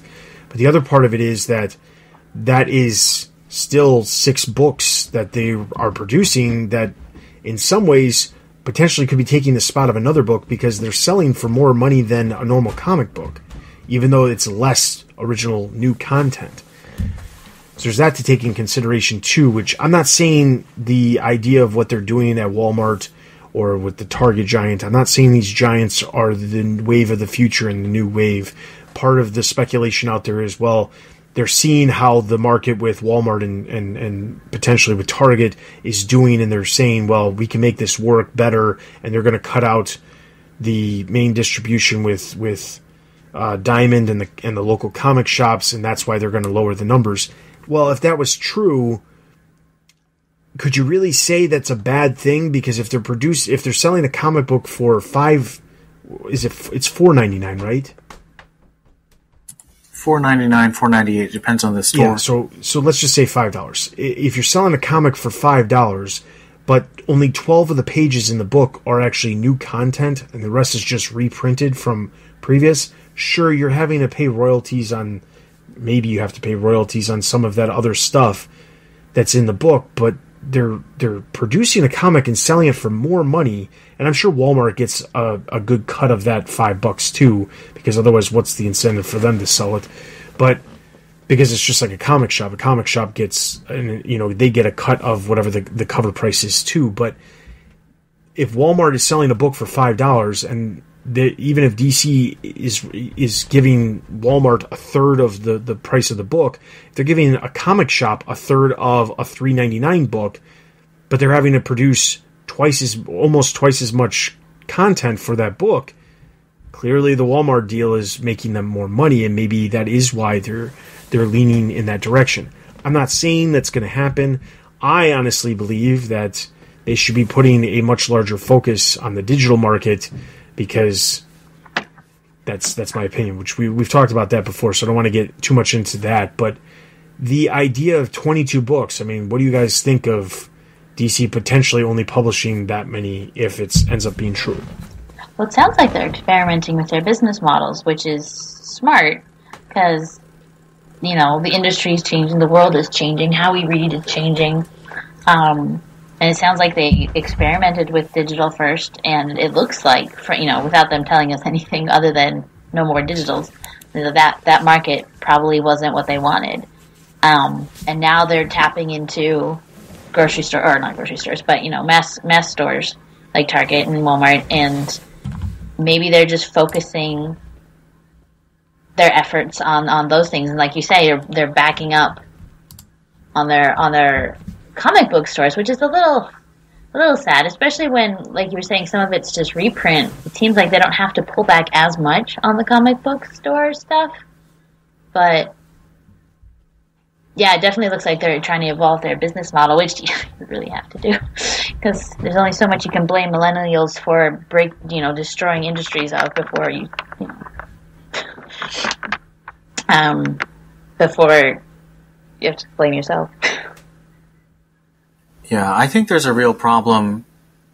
I think that DC is right to stop trying to win the direct market or local comic book stores, because Marvel refuses to stop publishing a ridiculous number of comics. And unless DC is willing to pump out comics on the same numbers of titles that Marvel is, they're never going to win the direct market, because DC pays their team more. That's fairly common knowledge in fandom in the industry, that if you are an artist or writer, you generally get paid a bit more for working at DC than at Marvel, which means that DC can't publish as many books because they're paying people more. So DC needs to focus in its direct market on really getting high-selling titles, so they don't have a bunch of low-selling titles. Unfortunately, I don't think they figured out quite how to do that.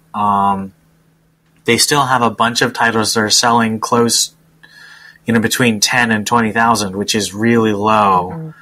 And as much as I hate to say it, because some of the titles that are selling that low are titles that I like, Deathstroke has gotten itself out of that area with the Batman crossover, but I'm pretty sure it's going to fall low again. Batgirl, I think, is also out of that danger zone, but it's still falling. I think Red Hood and the Outlaws is pretty low. Nightwing's pretty low. So a lot of the titles that we're talking about needing to leave are titles that I like, or titles that I don't want to leave. But I think that the idea of cutting the low-selling titles and trying to really boost the numbers on the high titles is a good one. I just don't know if you're actually going to see a boost on the high-selling titles. Because, speaking as a niche character fan, everyone knows I'm a Stephanie Brown fan. I buy books with Stephanie Brown in them. If you don't have a book that doesn't have Stephanie Brown in them, that doesn't mean I'm just going to buy Nightwing or buy Barbara Gordon Batgirl titles.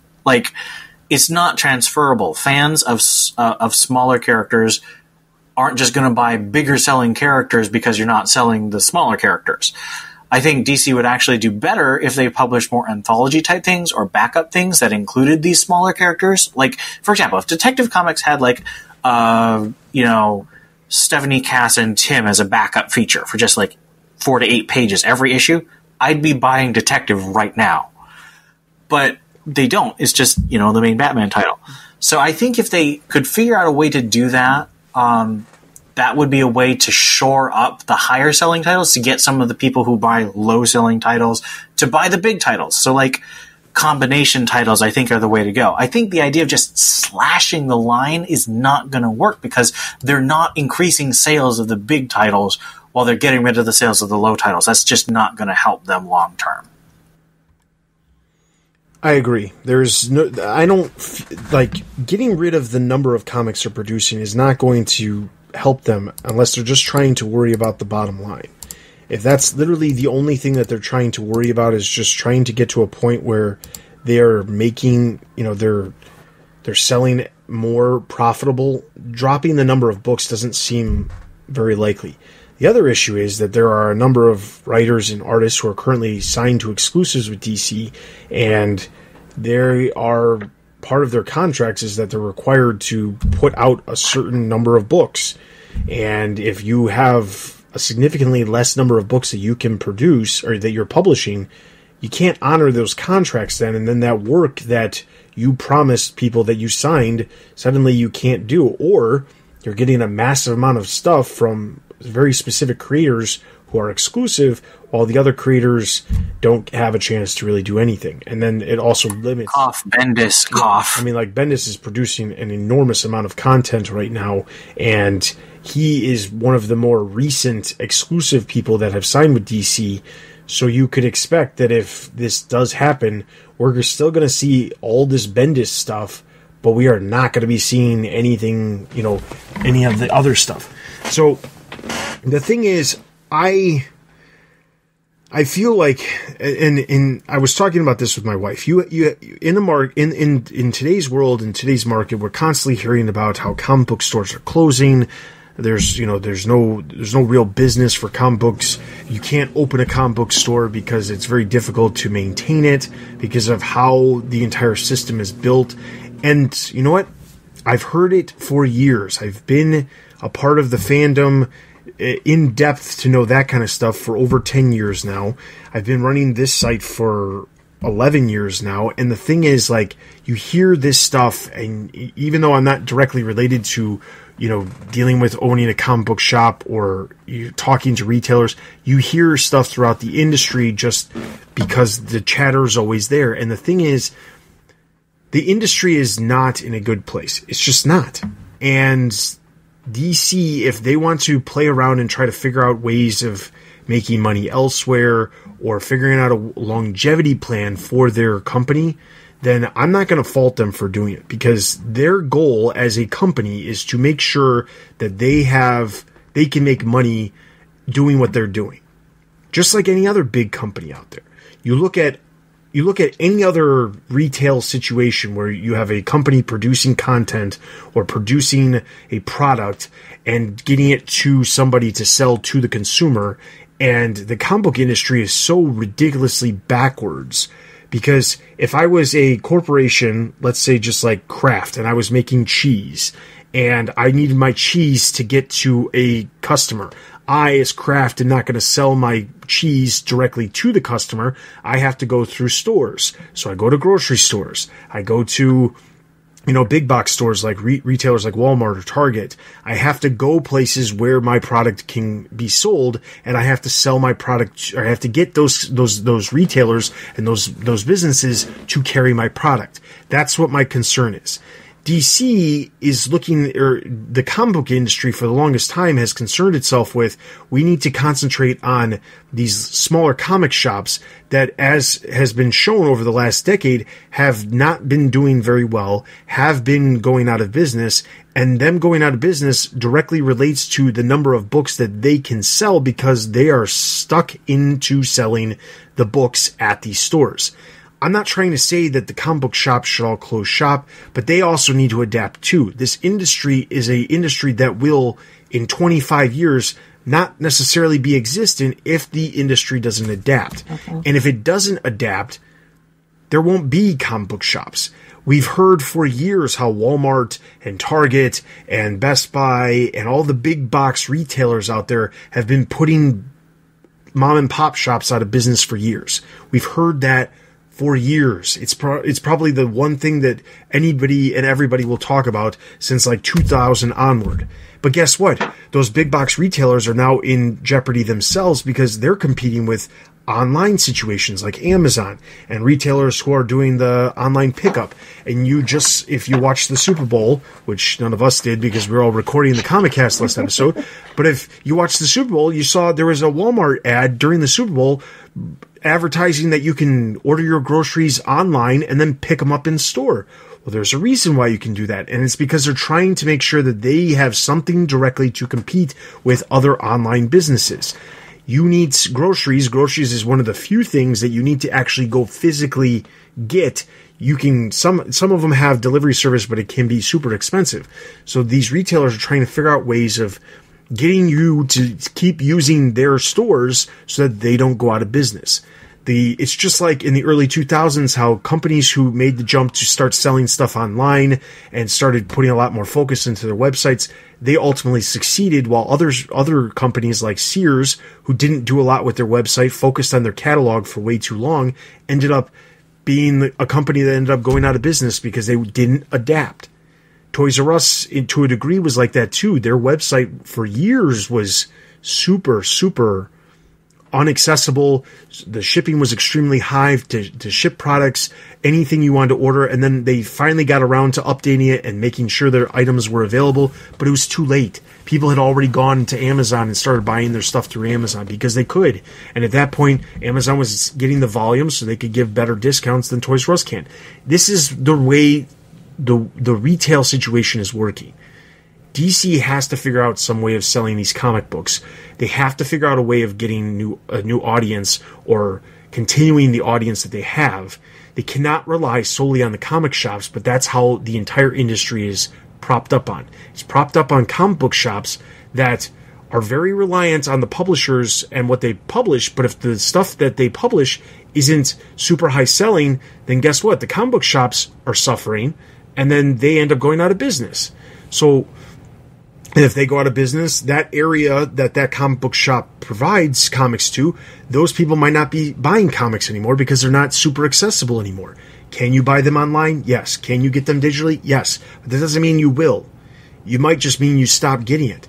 You know, if I had cable and I was watching a show on cable and suddenly I decided, you know what, here's a better situation. I subscribe to a streaming service for a specific show. They cancel that show. Am I going to still subscribe to the streaming service? Probably not, because they don't have the show that I want. Now, if they have other content that I want, maybe I will, but it just doesn't work. Today's world is so set on the here and now. It's not about what's going to come, what they want now. Like, it's the same thing with, like, I know I'm ranting. I apologize to my host because they're just randomly listening to me rant for 5 minutes straight about everything that I've been thinking about for a long time. But the thing is, it's upsetting because I keep hearing this talk about how retailers are pissed, and they could be really pissed because DC's changing their business plan. And the thing is, like, they have to understand that even though they're super reliant on DC, maybe they shouldn't be. Maybe they shouldn't be reliant on any one publisher or a group of publishers. Maybe they should figure out ways of adapting their stores to accommodate other things. Like, I've heard of people complaining about how their local comic shop is mostly a place where people come to play games or like role-playing games or miniature games and things like that. And sure, they have a pull list, but it's not very good. And the comic list, the back catalog of comics is non-existent. And the thing is, those comic shops are there. They're able to get you your comics. That's a plus. There are people who can't get comics because there's no comic book shop around them because they've gone out of business because they couldn't and didn't figure out how to adapt. And that's the thing. I want the industry to adapt, and if DC is going to be somehow the pioneer that does it, I don't necessarily agree with dropping the book count down to 22, but if DC is trying all these different things because they're trying to make sure that the longevity of comic book publishing is existent for the next 10, 15, 20, 25 years, then I'm all for them trying stuff. And I'm not going to sit here and fault a company for trying to figure out how to build an audience or adapt what they're doing to make sure that they are still a company that is profitable so that the large corporation that's above them doesn't say, you know what, we're not going to do this. And the thing is, Marvel gets a lot of a lack of flack because they produce so much content, but Disney, their parent company, has actually off-shipped Disney actual properties over to other publishing companies because the other publishing companies can produce comics at a lower rate and not cost nearly as much and not worry about the sales. Marvel is very focused on the sales, so the stuff that they publish has to sell well because that's what it is. There's a reason why Marvel's not publishing any Disney characters type stuff, and how they were publishing a bunch of other stuff that now is slowly being pushed off onto other companies. Anyway, rant over. I'm sorry.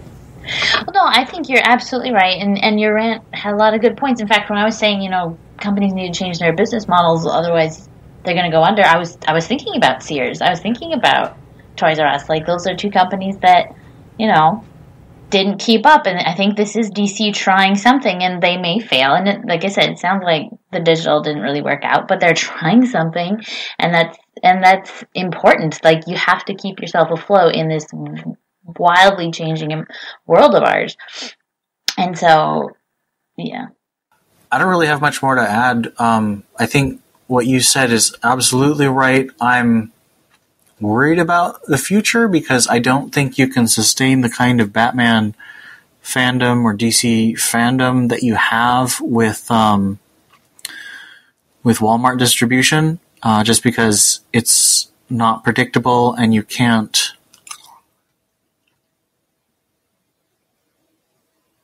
The fandom's going to change, and that's going to happen no matter what they do with the market. I'm not sure where we'll be in 2 years if the direct market crashes.